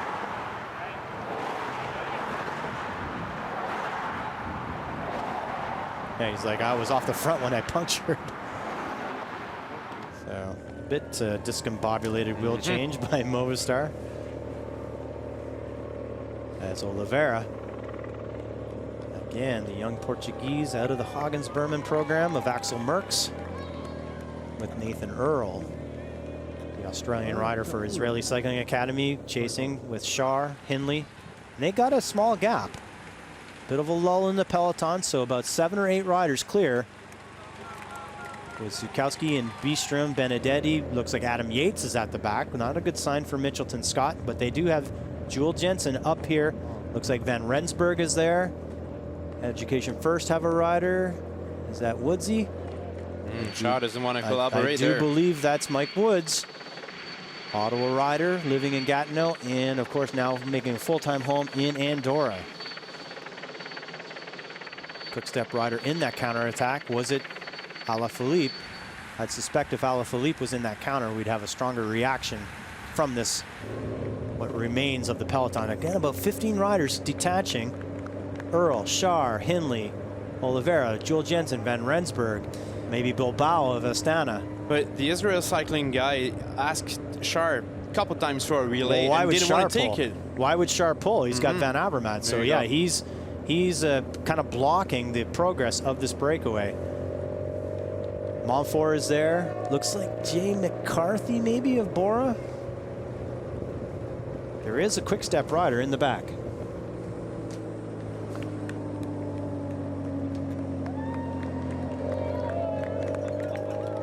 Van Rensburg there, the South African rider. Bringing this new breakaway through the start-finish area on Avenue du Parc. Now, who's reacting from the field? It's Frances Desjeux collecting the pieces of the peloton, and it's in fact split. So two distinct groups, then the peloton. Looks like Sagan quite far forward in that peloton.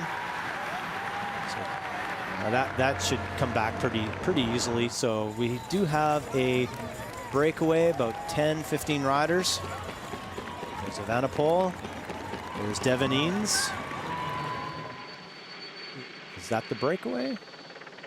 Anyway, Frances Desjeux chasing very hard on the front of the field with Impey chaperoning that. He has Jules Jensen up front. Here's the break. Duval is the H2R rider. Blue shoes. We have the Bahrain Merida rider. Could be Caruso for Bahrain Merida, the longtime BMC rider. Here's Sagan diving in on the inside. You see on the left of your screen, coming very hot. And Sepp Van Mark leaving space for him. Still quite a few riders in this peloton as the break looking a bit at each other. Nathan Earl wants the break to get going. But there's a lot of riders in here that don't want to work, especially Schär with Van Avermaet behind. Jay McCarthy doesn't want to work because he has Sagan behind, and Enric Mas of Quickstep doesn't want to work because he has Alaphilippe behind. So a lot of shadow boxing here with a lot of teams being represented, but not the right cards, as Movistar now want to attack. And Duval is in turn following with AG2R. Kort Nielsen wants to go as well for Astana. So a lot of guys up here do not care to be there. Fortunately for Michael Woods, might be the wrong. That's twice Mike Woods has been in breakaways that haven't succeeded. The favored Canadian for Education First, Frances Desjeux. Again, one rider has been doing all the welding. Could be a good time for Mike Woods to stretch his legs as he's springboarded off the front from this breakaway. Make it hard for other people to join him. I would suspect Woods, this is a good time to attack and go across to Nathan Earl, Israeli Cycling Academy. 2 laps to go. See the rider in the pink in the back? That's Ottawa native, Gatineau resident, and Andorra resident now, Mike Woods. But he's got no cooperation. A lot of guys up there really are there just to put the pressure on other teams in favor of their team leaders. Nathan Earl would be the biggest accomplishment of his career so far, for sure. He won the JC New Zealand Cycling Cycle Classic a couple years ago, Tour de Lombok in 2017. Former Sky rider. Oh, there's an attack again from Movistar.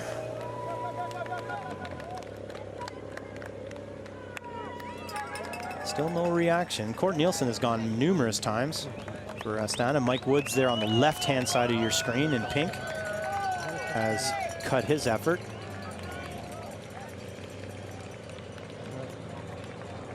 think that's Kort Nielsen again. No. It's a different rider from Astana. That's the one we were looking for earlier on. That's Wilsey, I think. Jonas Grigard. Yeah, it's Wilsey. There you go. Danish rider. Definitely smaller players in this race, but they're allowed their freedom as the shadow boxing of the favorites continues in the peloton.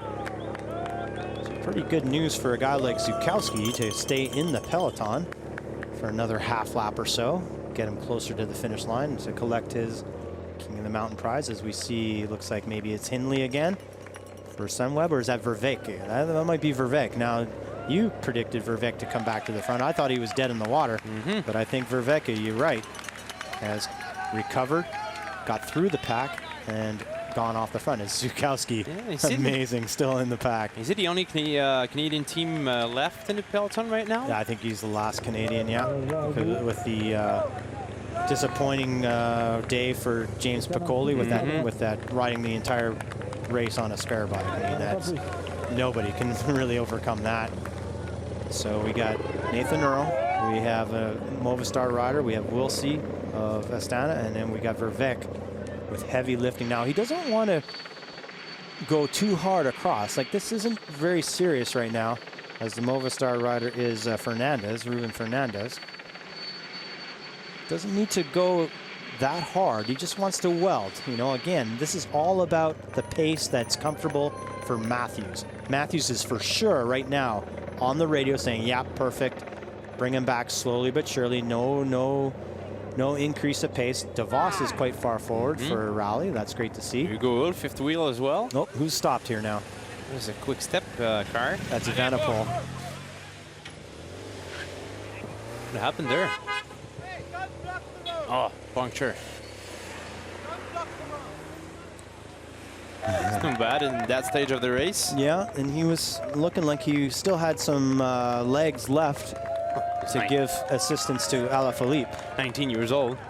You always have legs. Well, hey. Here we go, a new attack from AG2R. That looks like Matthias Frank. Swiss rider. He's going to take a Jumbo Visma rider with him. Now, interesting that Verbeek has tagged on here. You'd think he'd stay at the pack to help weld for Matthews. So interesting tactic from Sunweb. But up front, Nathan Earls still up front. He'll take the King of the Mountain this lap, but I don't suspect he's going to take the King of the Mountain on the last lap. 31 years old. There's Australian. your King of the Mountain for this 10th edition of the Grand Prix Cycliste de Montréal. Nick Zukowski, Floyd's Pro Cycling. And here for the Canadian national team, 103. That's interesting. Isn't that Mollard? No, it's Lagac. It's Fernandez still with Matthias Frank. Looks like Toll Hook of Jumbo Visma.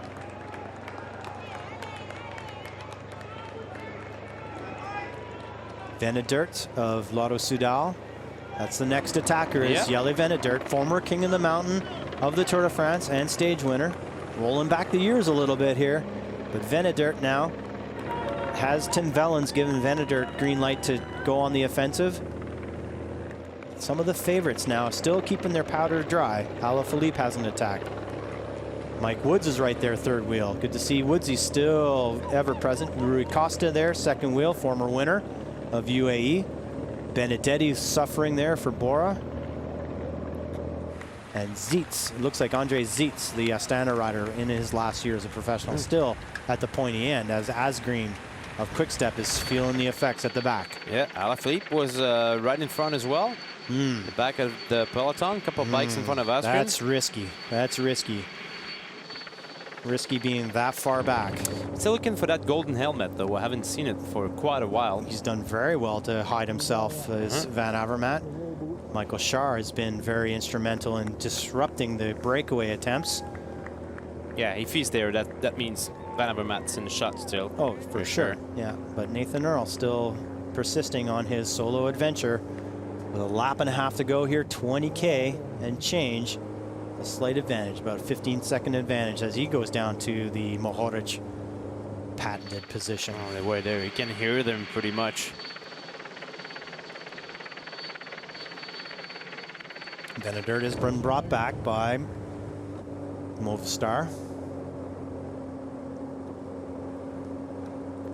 So this is the third last main obstacle.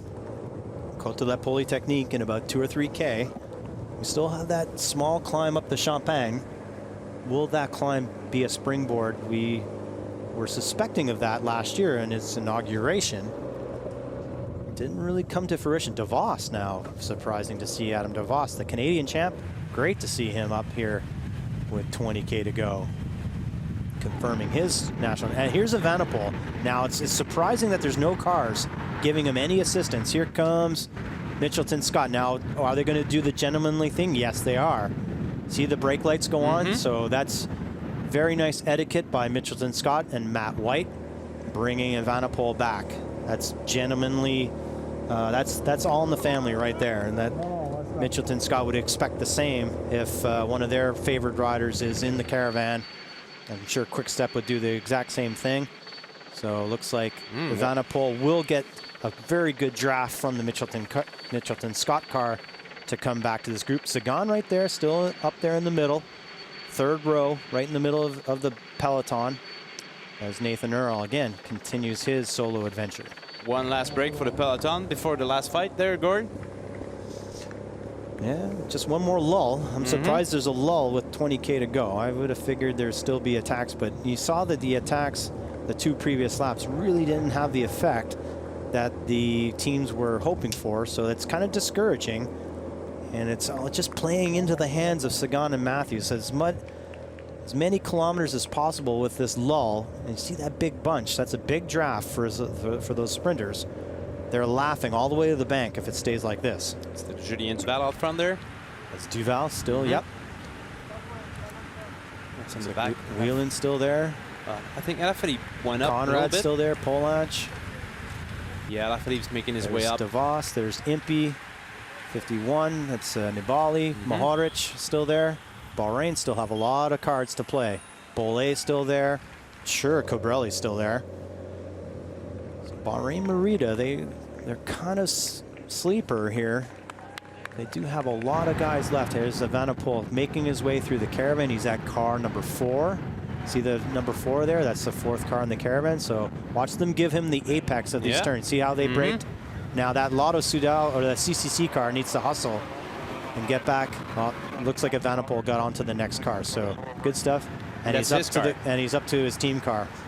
Good directing by Bramati, realizing that Evenepoel is getting help, and he's going to go first position and offer last-minute bottle to Evenepoel going back to Alaphilippe. So very good directing by all the teams, but especially by Bramati there to be first position and waiting for his young superstar Evenepoel. You can see in the back, Evenepoel still coming through. He's got to get through a couple of official vehicles like the medical car and Com1, as Bollé now still insisting on Bahrain Merida. So Evenepoel is almost back. That's the medical car. Or maybe it's even Com2. They've pushed forward Com2 to 3rd position in the caravan. Get up to the SRAM neutral car. Not much draft at this type of gradient, but any little bit helps as the young Belgian comes back from a rear puncture. That's about it for Nathan Earl's journey. No, he's still there. Got a little gap, but yeah, it's time is running out up front. Comes Evenepoel, again still on the SRAM car. That's a big effort. That's going to really cost Quick-Step if they had any plans to go 1-2 on the attacking with Evenepoel and Alaphilippe. That's not what they needed. But he would do well to get around those cars before that left turn, because he doesn't want to deal with the cars on the descent. It's such a bumpy descent off Côte Polytechnique. See how the SRAM car is over to the right? He's giving half the bumper of the Com1 car to Evenepoel. Good driving by the SRAM car there.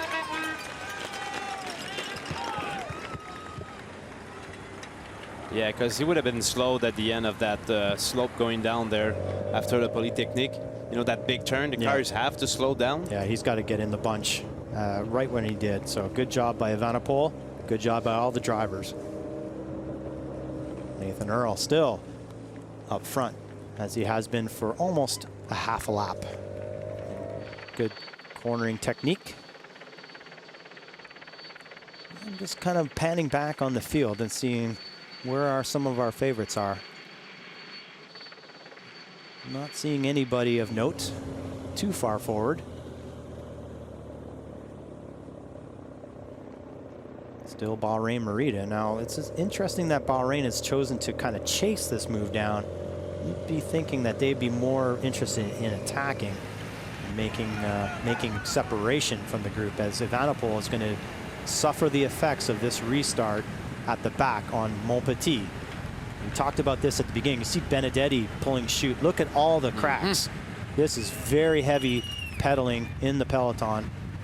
Gavin Magnion's still there for rally. That's good to see. Char there, Squeens. There he is. There's Van Avermaet. So our first look. How does his body language look to you? Not too bad. This is a very hard part of the course. Besides the climbs, this is the hardest part. He said before the race, the longer it is, the better it is for me. So it's easier said than done, though. Exactly. Yeah. Looks like Earl is about to get taken in by the AG2R-led peloton. I think that's Matthias Frank. Again, this camera bike was there last lap. I think they need to get out of that approach to that left turn. Great job by Nathan Earl there.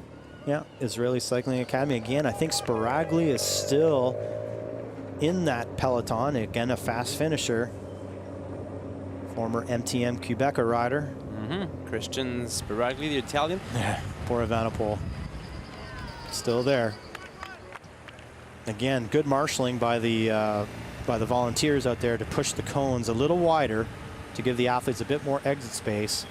And then, of course, shepherding cars through this area of the course on St. Catherine Street as we turn again onto Champagne for the second last time. The bumpy third climb of this circuit. Earl is really persisting well. He's going pedal stroke for pedal stroke with that Bahrain Merida chaser. So do you expect any attacks? I hope so on Camille for the last lap. There's got to be attacks there. Yeah, they cannot sit and wait. No, they can't wait. You got to see guys like Woods and Nibali, Adam Yates. If they got anything in the legs, they got to empty it out on Camille Hood, because they're not going to get rid of them on Côte Polytechnique. It's a shorter, steeper climb, and it's so close to the finish. Those sprinters will turn themselves inside out on Polytechnique. So the last chance to get rid of them is Camille Hood for the last time up. Yeah, the quick step card there. They have to do something on Camille Hood, because Alaphilippe would be the only favorite who could follow an attack on Camille Hood, like a real attack. A massive attack. I'm thinking Devanines is going to take the lower slopes full gas, and then Alaphilippe on the shelf halfway up is going to light this race on fire. That's my prediction. We'll see if it holds true. You just want to eliminate Sagan, Van Avermaet, and Matthews for Alaphilippe, and that's in the pocket, I'm pretty sure. If you take away Van Avermaet, Matthews, and Sagan, who can really beat Alaphilippe? Not many guys there. Sparagli, Impey, Colbrelli maybe. Yeah, he's Colbrelli. He's be a tough guy to beat. Ulysses. If Sagan and Van Avermaet can't follow on Camille Hood, neither can Colbrelli, I think. Hey, we haven't talked much about Diego Ulysses, a former winner here. And he's got a sly teammate in Rui Costa. Can they coexist on the same team and one former winner leading out the other? Can UAE put it together and cause a bit of an upset here in Montreal? Well, Nathan Earl has increased the gap. That's Gregor Bollet on the front. He's been on the front mano a mano versus Nathan Earl, as we have Paré Pientre, the slight French rider for AG2R, up front in those yellow shoes. And we have again that CCC formation. That's Char, Roscoff, and Van Avermaet. This is invaluable work, folks. This is why Char gets paid and is on teams every year. This crushing tempo that he can set. Such a big motor. Invaluable work and very respected in the peloton. He can pretty much go where he wants with that respect as Venedert slides into the formation. Surprising that Roscoff let him, but no harm, no foul. As the Belgian slides into that mini formation of CCC riders, they still have Geschke at the back of the field for CCC. That sharp tempo there is dissuasive for everyone else, right? Just to keep Van Avermaet close to the front. I don't know if Van Avermaet really wants to attack up Camillien Hood, but he wants to be well positioned. And that's what Char's doing. He won't be of service once they get on the climb the last time. So Char is emptying out his bullets to position his leader, Van Avermaet. Now Roscoff, let's see what kind of form Roscoff has. Can Roscoff control Camillien Hood for Van Avermaet? We'll see. But up front, Nathan Earl, almost a full lap now up front, doing a great job. The second last time there. On Avenue du Parc, here's Tim Wellens in the front. First Lotto Soudal there making his turn. That's Venedert. Is it? Wellens is fifth wheel. Lotto Soudal with great representation.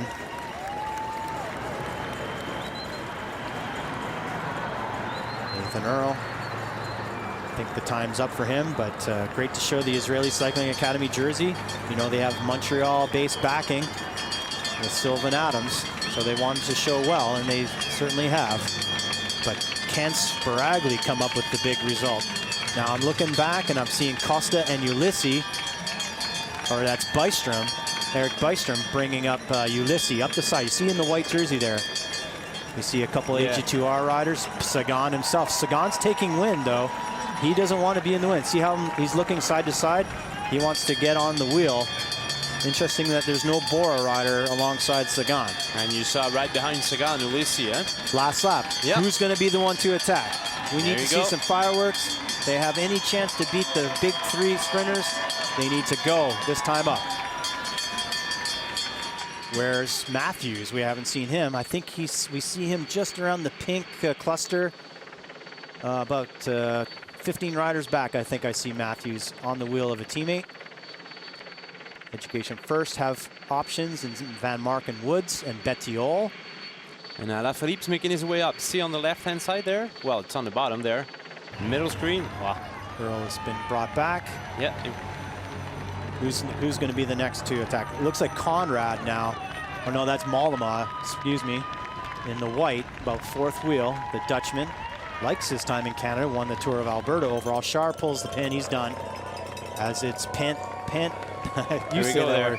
AG2R there. Yeah, it's Panepantre is the rider for AG2R, the young Frenchman.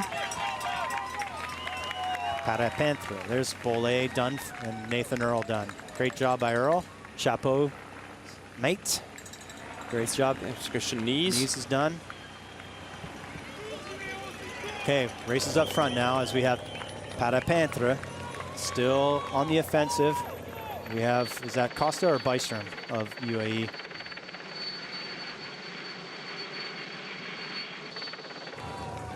Mikey, that's Woods. Mikey Woods right there. Second rider there in the pink, and there is. On Bystrom's wheel. He's going to try something for sure. Yeah, this is going to be gone in a second. Gotta go. Looks like Bilbao. Back there, there's that Zeitz bringing Astana back, holding the group back together. Definitely Bystrom now on the front for UAE. Can he bring Ulysses and Costa into play? Mollema's there, fifth wheel. Vellens is there close by. Sparagli's there for Israeli Cycling Academy. I think Woods is waiting for those. Alaphilippe's there, Sagan's there. What do you think Woods is going to do? He's just going to wait for the steepest part there in about 200 meters. Yeah, he's going to use the draft of the shelf to launch an attack for sure. Sparagli's doing well. He's just in front of Sagan. Slagter's there. We haven't talked about Slagter very much. The little Dutchman on Dimension Data. Van Avermaet's there. Betancourt is a little bit further back, but it's good to see the Colombian still in the action as we have a new attack from AG2R.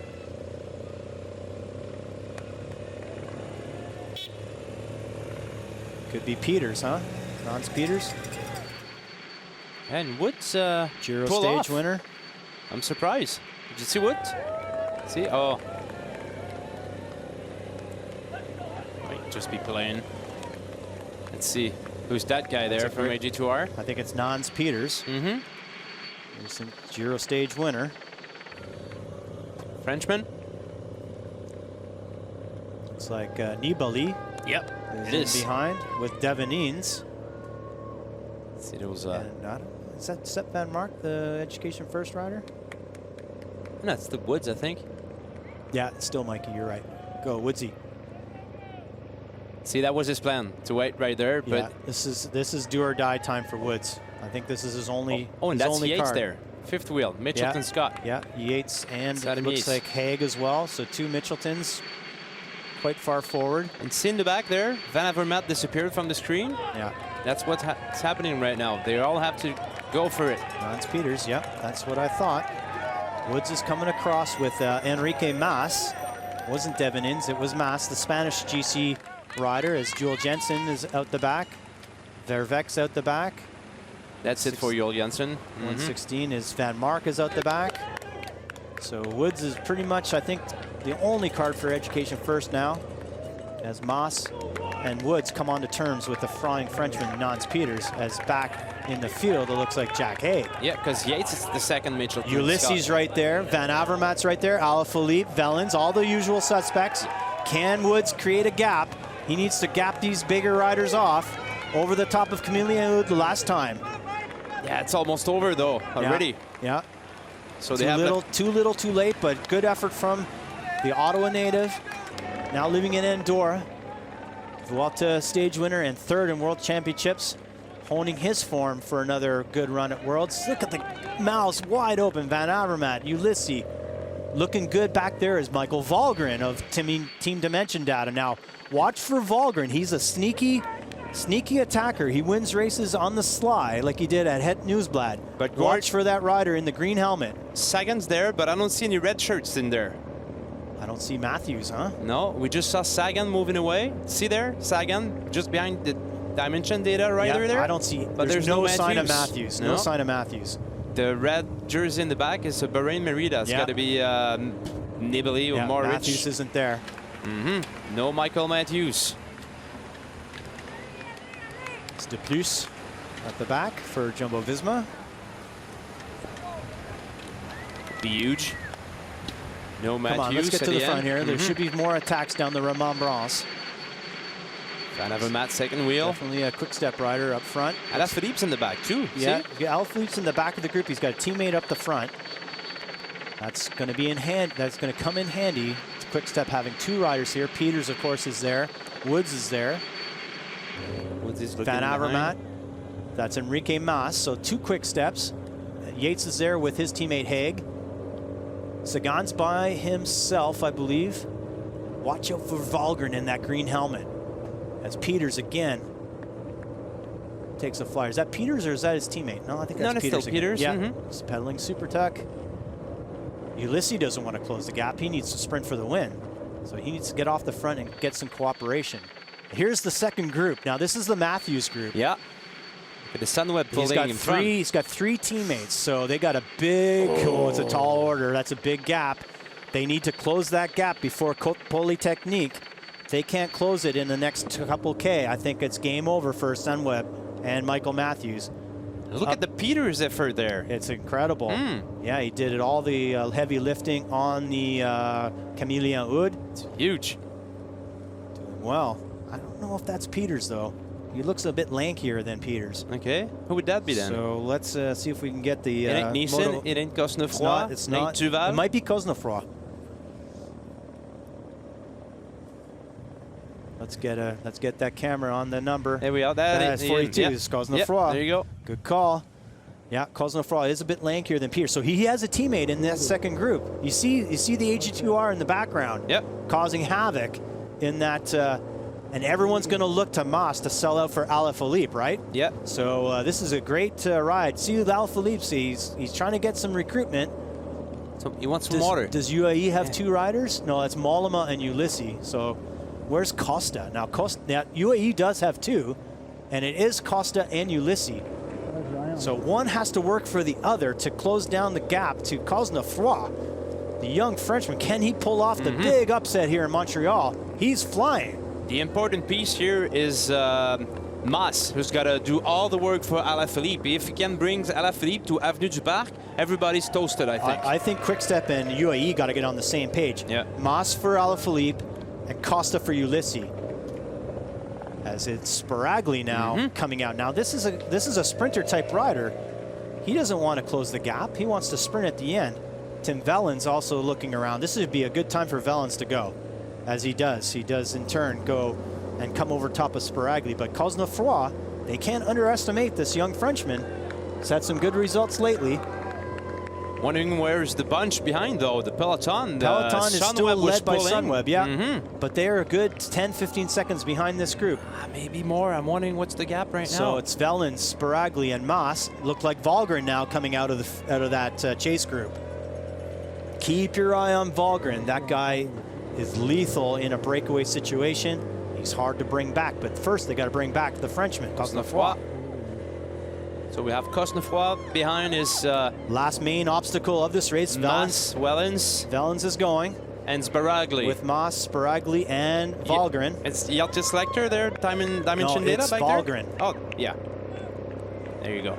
Again, the winner of Het Nieuwsblad and Amstel Gold in this type of situation.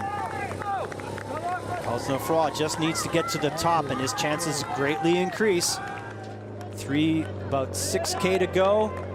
Vellens still hammering with Mas on the wheel. Will Mas give him a turn? And he's really there for Alaphilippe. As we see Van Avermaet now respecting the strength of this breakaway, Sagan has to respond to Van Avermaet. So they made it to the top. They're on the shelf of the Polytechnique. Cosnefroy is flying. Amazing ride by the young Frenchman. Second-year pro Cosnefroy. You know, he can really benefit from all this looking around by the big favorites. He's got the strength. He's almost over Polytechnique. He's got one obstacle left, and that's the Rue de Champagne. Yeah. And Alaphilippe. That's Garcia now. Yeah, trying to Is that Garcia or Cobrelli? 56. That's Garcia. That's You're Garcia, right. Yeah. He's got a good sprint. Surprising Cobrelli's not here. Surprising Nibali's not here. Cosnefroy needs to really dive down the Côte de la Polytechnique. Over the top goes Vellens and Mas. Now, will Mas give Vellens a pull? Certainly, I don't think he can beat Vellens in a sprint. And he's got Alaphilippe in behind. And it's Sagan himself super tucking in behind to try to weld it back. But they have to deal with this Frenchman, Cosnefroy. Can he get through this turn? Get that camera bike out of the way. He needs to see the exit. There you go. Yeah, it's going up to 10 seconds. If it goes out second by second, the later the main favorites hesitate in reaction, the better the chances for Cosnefroy. Sagan gaps off Sparagli and is coming across the Vellens. What do they do if Sagan gets across? Do they work with Sagan? See, that's the difference, though. Sagan has to work to get back. Alaphilippe waits in the back and asks Mas to do the job, you know? And Alaphilippe is on Adam Yates. He's looking around. He's going from wheel to wheel. Peters is there causing disruption for AG2R. But they let slip Sagan on that descent. Now, that's the bike handling of the former world champion. Gave all the other riders the slip on the descent. But is it for naught as Mas now heads out in search of Cosnefroy? Look at the peloton getting back. This is good for Alaphilippe. I don't think Sunweb are going to make it. No, it's too far. It's got to be 30 seconds. Yeah, that's a big gap. I think Matthews is out of it. So, is the winner going to be Cosnefroy? Is the winner going to be out of this group? Mas is the latest challenger to go seek the Frenchman. Wellen stepped back. He got caught by Sagan, and Mas hit him there on that Mont Petit. Oh, he looked toasted, man. Oh, God. Can he make it? One last drink of the bottle. Oh, Mas looks sharper, I think. It's all about the hesitation. Look at Vellens look behind. If Alaphilippe weren't there, I think Mas would have been gone already, right? Well, Mas is doing a good job. This is the freedom now that allows him to get across to perhaps Cosnefroy, because he has Alaphilippe playing a little defense in that chase group as we come onto the Champagne for the last time. This is the last climb of the race, folks. Cosnefroy looks good. Very high cadence. He knows he's all in, all for nothing here. He's got Peters to back him up in behind. Cosnefroy all in for the win. Yeah, I think that's it for the Frenchman, though. 5 seconds. Moss You're getting so there. pessimistic. No, I'm not. I'm just realistic. Allez. Look at it. But the thing is, Moss is doing a really good job because he's pulling and waiting at the same time. But I you think he's see playing perfectly and right it's now. great for Alaphilippe because he's tail gunning that little chase group. And he haven't worked hard yet. Yeah, he got on terms with Sagan there, and he's profiting from that chase. But Cosnefroy, oh man, it's close. Now, who do you got? Alaphilippe and Sagan with It's all the effort they made. Alaphilippe is attacking out of the chase. There he goes. Alaphilippe, this is do or die time. Can the Frenchman come on terms with his compatriot? And he knows that Sagan has pulled a huge effort to get this back. is a short last little pitch. Alaphilippe is clear. Can he make it up to Cosnefroy? Certainly he'd be favored in a 2-up sprint. Oh, he tried it in Quebec with 2.5 to go, now with 3.5 to go. Remember, we talked about this part of the course. It wasn't really a factor last year, but looks like it is this year with Alaphilippe coming across the Cosnefroy. Sagan has to react. He's dragging Garcia, the Bahrain Merida rider. Oh, mano a mano. Cosnefroy looking back. The gig is up. Will he work with Alaphilippe, or will he make the more favored Frenchman do most of the work? Sagan's bringing him back inch by inch. Get that bike out of the way. But to what cost, though? Again, this motorcycles are giving draft to the breakaway. This is ridiculous. Get those motorcycles. Let's go to the helicopter shot. This has to be a fair fight. Sagan bringing Garcia. Garcia's playing it very, very cool. Watch out for him. Okay, made the junction, Alaphilippe and Cosnefroy. Cosnefroy will probably be happy with second place. He'll probably give Alaphilippe a couple turns as we come down the descent into the start-finish on the Route St. Catharines. Oh, Sagan's going to catch them. Yeah, but at what cost? He's dragging everybody up. He's dragging Garcia. And Garcia's no slouch. Look at Cosnefroy pedaling. Amazing. He wants second place. He's happy with second. And he's also got Peters, don't forget, in that group behind Alaphilippe. He's got that little bit of a gap. Will Alaphilippe drop him at the K, at the Flamme Rouge? There's that little riser. And here they are in front of the crowd there on Grand Allée for the start and finish line. This is where Bora needs a player to help Sagan. If they had a teammate, this would be doable for the ex-world champion as he's doing all the heavy lifting. Garcia looks good. Mollema's there. Moss, Peters, Sparagli there. Last wheel. Volgren's there. Betancourt's there. Surprise. Mike Woods is there. Woodsy's there. Woodsy's there. He's on Ulysses' wheel. Take Ulysses' wheel up to the hairpin, Woodsy. Did I see Sagan again? He's right there. Come on, looking over his shoulder. No hesitation. You're all in for second. Gives the springboard for Alaphilippe to launch his sprint from long, from the U-turn.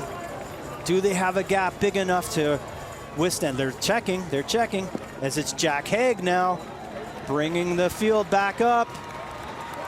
Oh, let's see if there's any crashes on this U-turn.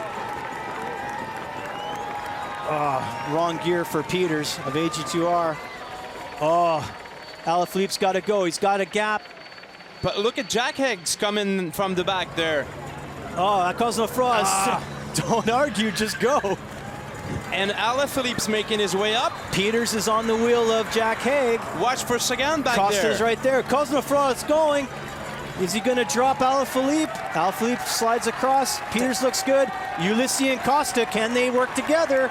And look at Peters in the back. Ulysses looks really good. Ulysses looks really good. He's going to get the draft of Alaphilippe. Oh, Van Avermaet's there goes well. Ulysses and Van Avermaet, and it looks like Garcia. Van Avermaet versus Ulysses. And watch Van Avermaet, the Olympic champions coming in here. And once again, the champion in Montreal, Van Avermaet, does it again, coming from behind, hidden in the pack, and wins the race here in Montreal. Again, Sagan is the not the culprit, but he needs a teammate in those dying moments. He takes on so much responsibility that he shot too early, and Van Avermaet is the champ. Where was that guy? He played his cards very, very He came cool. from nowhere. Yeah, he got around the U-turn well. We haven't said Van Avermaet for the last 3K he scored. Yeah. He wasn't there at all. What a well-timed win. Of course, now he's a two-time winner of Montreal and really saving his season. with a big World Tour win in Montreal and a really good lead up to World Championships. The plane must have dropped him somewhere in the last game. Matthews, he's going to win the field sprint, but for minor places, a minute back. Disappointing for Matthews, but yeah, Sagan also. And Hugo is going to be best Canadian. I saw him in 20th, maybe. Yeah. No, Mike Woods was in the front group. Oh, so you're right. Sorry about that. Yep. Oh, what a finish. Poor Sagan. Finally definitely needs a help in the final kilometers of these races to maximize his results. But man, old Van Avermaet played it really smart. Well, good for him. He was winner here in 2016. Does it again. And there's so many times on the podium here in Canada. Ulysses looks a bit disappointed there with the towel around his neck, but I think he did the right thing. He went for the win. Just had the wrong guy on his wheel in Van Avermaet. And I want to see the last K there, Gord. I want to see where is this guy coming from. Where he turned at the U-turn. That would be nice to see. No, pretty far back. Even before, you know, we were talking about Sagan in the last bunch, you know, up Claude Marchand there and on Mont-Royal. We didn't see Van Avermaet at all. Yeah, he was far enough back where he wasn't kind of brought into the chasing duties. Alaphilippe and Cosnefroy, chapeau to them for making the race hard. But Van Avermaet, Ulysses, and who ended up third there, Mike? Garcia, I think, for Bahrain. Yeah, there's the replay. Great podium for Garcia. Looks like Vellens is going to be fourth. And Peters looks like fifth place for AG2R. AG2R had a great run with Cosnefroy and Peters kind of 1-2ing at the end. Oh, Alaphilippe exploded. Yeah. Cosnefroy too. Yeah, they tried. That was too early. There you go. Great stuff. He said it. The harder it gets, the better it is for me. Look at Cosnefroy. Valgren's up there in the top 10, but yeah, once Ulysses made his move, Van Avermaet was all over it and had just enough legs to put a bike length on the Italian winner himself. Good ride by Garcia for Bahrain. Confirming his up-and-coming status, the young Spaniard, 24 years old.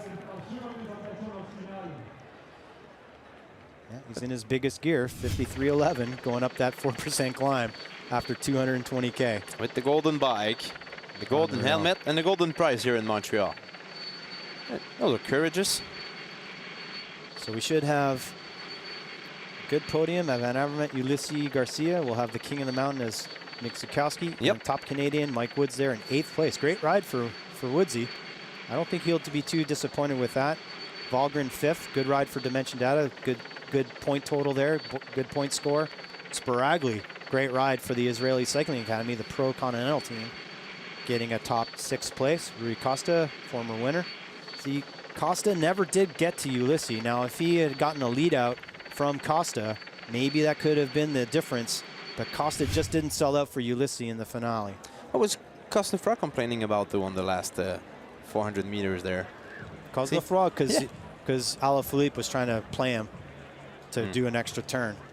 Well, as you said, but they were dead. They were dead. Yourself that after breakaway. the race, not with 300 meters to go. Well, I think Cosnefroy should have been probably happy with a 2nd place. Remember, we talked about it about 3K to go. If he was with Alaphilippe, a 2nd place would have been an amazing result. But I think I don't think there was much, you know, that gesture didn't cost them the win. They are already pretty much dead in the water. Yeah. What a great relief for the Olympic champion, the Belgian Greg Van Avermaet, after that 3rd place there in Quebec City. Yeah. Behind Matthews and Sagan. I'd like to be at the UAE table, though, with Costa really not giving Ulysses much help there in the finale. I think that was the difference. If Ulysses had a little bit more time on the wheel in the sprint, might have been fresh enough to hold off Van Avermaet. There's a future of bike cycling there. Oh, there we go. Now we're going to see where Van Avermaet was hitting. Here's the last K. We see Valgren, Betancourt, and Sparagli. See, there's a surge going up the right. Where was Van Avermaet? No clue. Again, Sagan had done all that chasing, so he already was maybe gassed at the Flamme Rouge. And I believe, was it Mollema that was bringing? No, it was Jack Haig, that's right, with Peters. Now, Peters did a great job in defense of his teammate up front, Cosnefroy. Van Avermaet turns on the wheel of Ulysses of 71. So he was well placed. Cosnefroid bangs his bars. Now let's see, the Costa's on the wheel of Peters. But look, Costa just didn't have the legs. He's sitting down when everyone's standing up. So even if he wanted to, I don't think he could have given. See, Ulysses pulls the trigger right about there. Yeah, in the wheel of him. Ulysses got around Costa. Yeah, look at Van Avermaet there. And Alaphilippe's toasted. So Ulysses had done one extra effort in that sprint, and I think that was the difference. Like, he had to sit down there at 50 meters to go. He was done. Yeah, Costa just didn't have the legs. So, you know, I think if he had the legs, he was in prime position to help. But he was maxed out already. Yeah, too bad for Sagan. He left too many bullets on the road there. Yeah. On the last lap, closing the gap, what, twice at least? Alaphilippe, yeah. While Van Avermaet was just waiting in the back there. Patient to lose the race to win. That's what it takes at this level. Sometimes you have to risk losing to win. Well, that was a big threat, though, out front with Cosnefroid and Alaphilippe there right behind. Big so threat. Somebody had to react for sure. Yeah. Hats off to the two Frenchmen. There's the Zouk sign. They got to be waiting around. There's Karina, his mom. Yeah. With the blue sign. Van Avermaet, félicitations. C'est toujours un sprint très technique à Montréal. C'est difficile. Un peu la même chose pour Québec. Décrivez ce sprint, s'il vous plaît. Describe our sprint for you. C'est pas un sprint facile. It's not an easy Et sprint. je suis très content pour gagner parce que j'ai été quelquefois très proche pour gagner. So many times he's been close. Aujourd'hui, c'était possible. And I thought today it was Vous avez possible, joué so un he's peu very happy to différemment win. aujourd'hui. Les CCC se sont tenus en retrait, moins en vue qu'à Québec. C'était un choix vraiment. Vous l'avez CCC joué were comme ça? a little bit more anonymous in the race. Was that your Jour choice? très dur avec 2 tours d'en plus. Et With the je race pensais 2 mieux laps pour longer, attendre un peu. we felt it was a heavy j'ai race. fait un bon cours, je pense, pour attendre pour le sprint. We just wanted to be a bit more conservative comme l'année to wait the passée. sprint. Ouais, c'est bien un sprint pour moi. And it's a good sprint Si for vous me. compariez cette victoire avec Montréal 2016, dans les émotions, ça se compare comment? How does it compare to winning in Maintenant, c'est un peu 2016? mieux parce que little bit better. en 2016, j'étais gagné l'Olympique.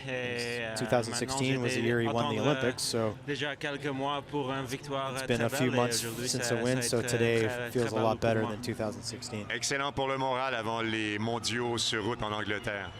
Ouais, je pense must give you morale going into important Worlds. pour faire une bonne condition ici et je Yeah, pense que je confirms suis prêt I'm in pour championnat du monde. Confirms I'm in Van good Avermaet, condition for Worlds. félicitations. On vous revoit l'an prochain. Ouais, j'espère, merci. Will we see you next year? And he says, Merci yes, I hope so. Yeah. So do we. You know, you got to defend your title. The big animator of this race and his team. Anyways, Van Avermaet's been one of the more consistent rider here in Montreal and Quebec. He's been here pretty much every year except 2, I think. 8 appearance this year, so you can count on him to be in Canada again next year, I'm pretty sure. The best track record in both races, Van Avermaet. Yeah, Matthews not far behind for sure. 2 wins now. 3 wins for Matthews. 3 wins for Sagan. 2 wins for Hasink. 3 wins for Gerrans. Van Avermaet joining multiple-time winner here in the Quebec weekend. 2 times winner here in Montreal. Will he win ever in Quebec City? It's right up his alley as well. Yeah, 4-time second. But he likes that harder race. How do you podium? Montreal gives. How do you podium for Diego Lucy, huh, Gord? It's been 3 out of 4 races. Yeah, it's a good race for him. He's in good shape. And we have to check, but 2018 wasn't on the podium. Maybe he was not even here at all. Have to check that. So we're winning. I think he was top 10, yeah. Last year. So we're waiting on the podium right now. It's gonna celebrate Craig Van Avermaet's win, and Nick Zukalski is gonna have the chance to wave at the crowd there. Yeah, he should still be probably finishing here. Oh, maybe they're waiting for him. True that. Yeah. Could probably start the protocol by the time the KOM comes in. After Felix and Tommy have to clean him up quick to get him to the podium. So after all that said and done, did 2 more laps change anything, Gord? Yeah, I think so. I think 2 more laps was too much for Matthews. You saw he wasn't there over the top. And of course, Sagan was gassed.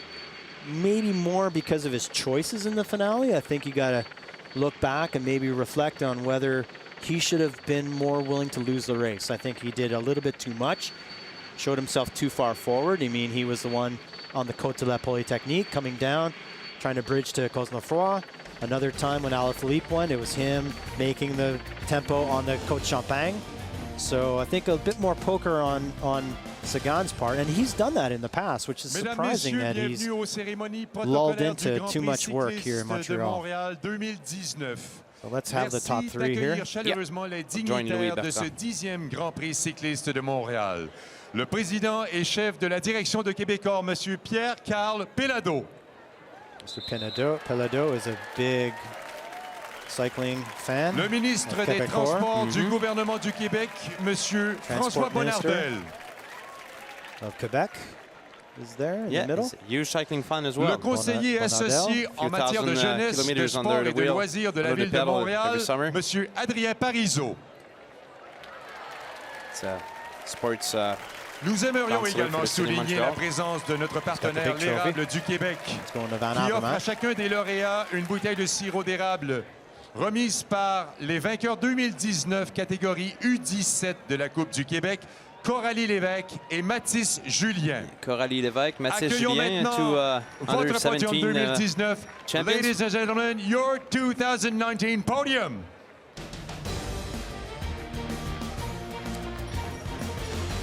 Garcia's got to be super pleased with a podium at.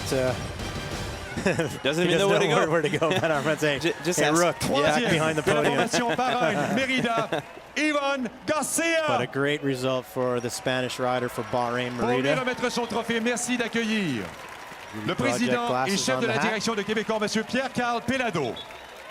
Mr. Pellado awarding the 3rd place trophy.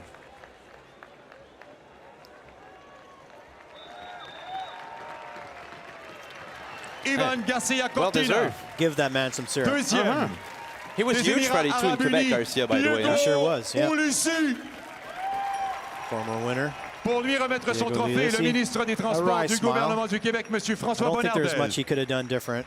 Pulled the trigger at the right time. Just ended up being a lead-out man for Van Avermaet. Yeah, he was just better. That's it. Yeah. Diego Ulissi. Et le vainqueur du 10e Grand Prix Cycliste de Montréal de la formation CCC, Greg Van Avermaet.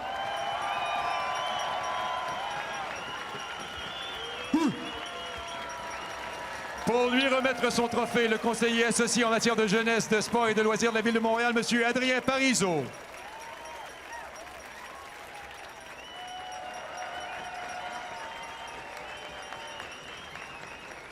Garcia, Ulissi, Van Avermaet, votre podium 2019. There we go. Nice podium. And an unexpected podium, I'd say, Gord. Top step, not so much. Nah. 2nd step, not so much. Certainly Garcia confirms his up-and-coming status. He won a stage at California this spring.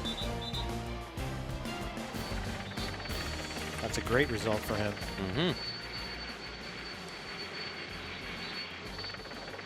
Ivan Garcia.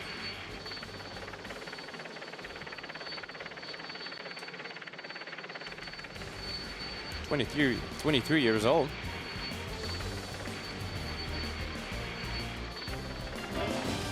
Well, finished second at the Big Bang Tour a couple days ago. Merci d'accueillir la conseillère à la promotion et aux communications pour Érable du Québec, Madame Danielle Pépin. And Danielle Pépin, communications Et director. le seul vainqueur canadien d'un grand tour, le Tour d'Italie 2012, 8 fois meilleur canadien au Grand Prix cycliste de Québec et de Montréal, Ryder Ashenor.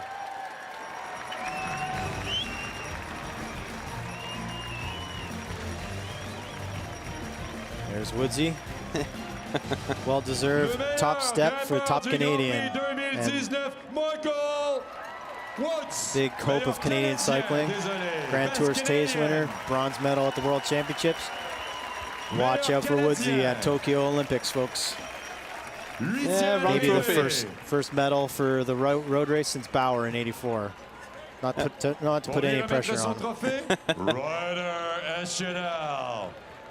Meilleur Canadien, Michael Woods. I remember I told Ryder that Mike was going to be in Haleakala. This is about 6 or 7 years ago, and Tyler Ferrer was there with Ryder, and I'm like, you guys got to ride with Woodsy. He's there. And they showed him some training rides, and a couple days later, Woods beat Ryder's Strava on Haleakala, and they're like, oh man, who is this guy?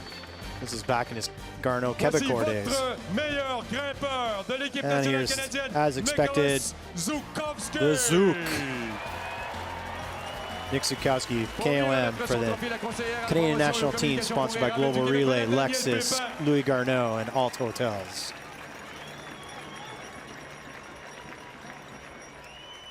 He earned it, didn't he? Oh, he sure did. That last lap to get the points necessary. Beautiful. He's probably embarrassed his mom's making such a ruckus. Félicitations. With the signs. Merci, Madame Pépin. Ryder, many thanks. Well, I guess we're going to have a little word from Nick. Yeah. That's what I thought. Voici votre homme, Nick Zukowski. Avec ton fan club qui a été là toute la journée. Nick, est-ce que je me trompe ou tu avais des jambes du tonnerre aujourd'hui? Tu t'es rendu vraiment loin seul devant. C'est la foule. It's crazy. La foule. Je me suis demandé comment j'allais me rendre au sommet de Camille. La dernière fois, 3 tours à faire. Et puis, je suis arrivé ici devant le fil d'arrivée. J'ai vu toute ma famille, tous les amis. Ça m'a donné tout ce que j'avais besoin pour me rendre au sommet. Puis, s'il vous plaît, une ronde d'applaudissements pour Charles-Étienne aussi. Aujourd'hui, on a... gives a shout out to Charles Etienne, his teammate, who sacrificed himself to get the King of the Mountain Prize. Ouais, on a bien travaillé en équipe. Il a donné tout ce qu'il avait. Si c'était pas de lui, on n'aurait pas remporté le Grand Prix If it wasn't for Charles, du meilleur grimpeur aujourd'hui. Donc, merci beaucoup à Charles. On the podium, ça a été vraiment une belle course. Again to Charles. Écoute, on va revenir au début. Je ne veux pas te tenir ici pendant 20 minutes, Nick, mais comment c'est parti? On vous a vu sortir lentement au tempo dans la première ascension de Camillien Hood. Vous vous étiez parlé, c'est un coup préparé, ça s'improvise. Comment ça s'est fait? C'est dur à savoir, mais je veux dire, à l'habitude, ça part assez vite ici, je pense. Donc, c'est ça qui est arrivé aujourd'hui. On est parti pas mal juste après le virage. Donc, c'est ça. Ça a été got away nice and early right after the first turn. Dans l'échappée, mais après, c'est sûr que reste à pédaler pendant 6h15. Donc, ça, c'est une autre... 6 and a quarter hours is a whole different ball of wax. Nick, je pense que tu vas partir en confiance pour les championnats du monde sur route. Go to World Championships with a bit of confidence. J'ai bien hâte d'y aller, donc on va se voir à Yorkshire. On se voit à Yorkshire. Nick Zukowski, champion canadien espoir et meilleur grimpeur du Grand Prix de Montréal 2019. Way to go, Nick. Beau travail. Merci. Tu nous as fait plaisir. On a beaucoup d'admiration pour les gars de l'équipe nationale canadienne. All right, well deserved for Nick Zukowski, best climber here in Montreal. And that's a wrap, ladies and gentlemen. Thanks for being with us. Thank you very much, Gord. My pleasure, Mike. Always a pleasure to commentate these incredible races in Montreal and Quebec.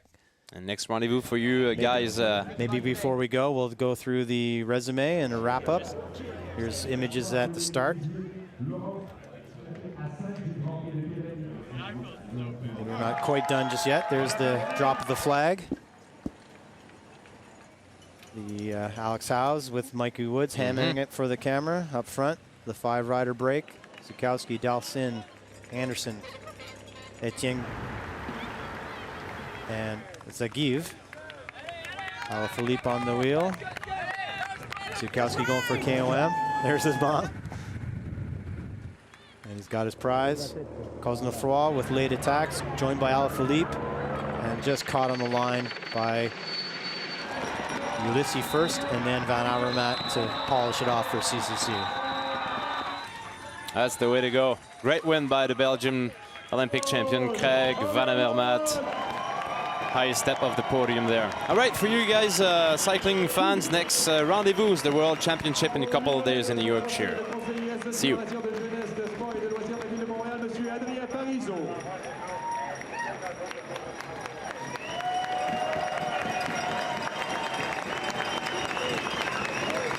Garcia, Ulysses, Von Avermaet, votre podium 2019.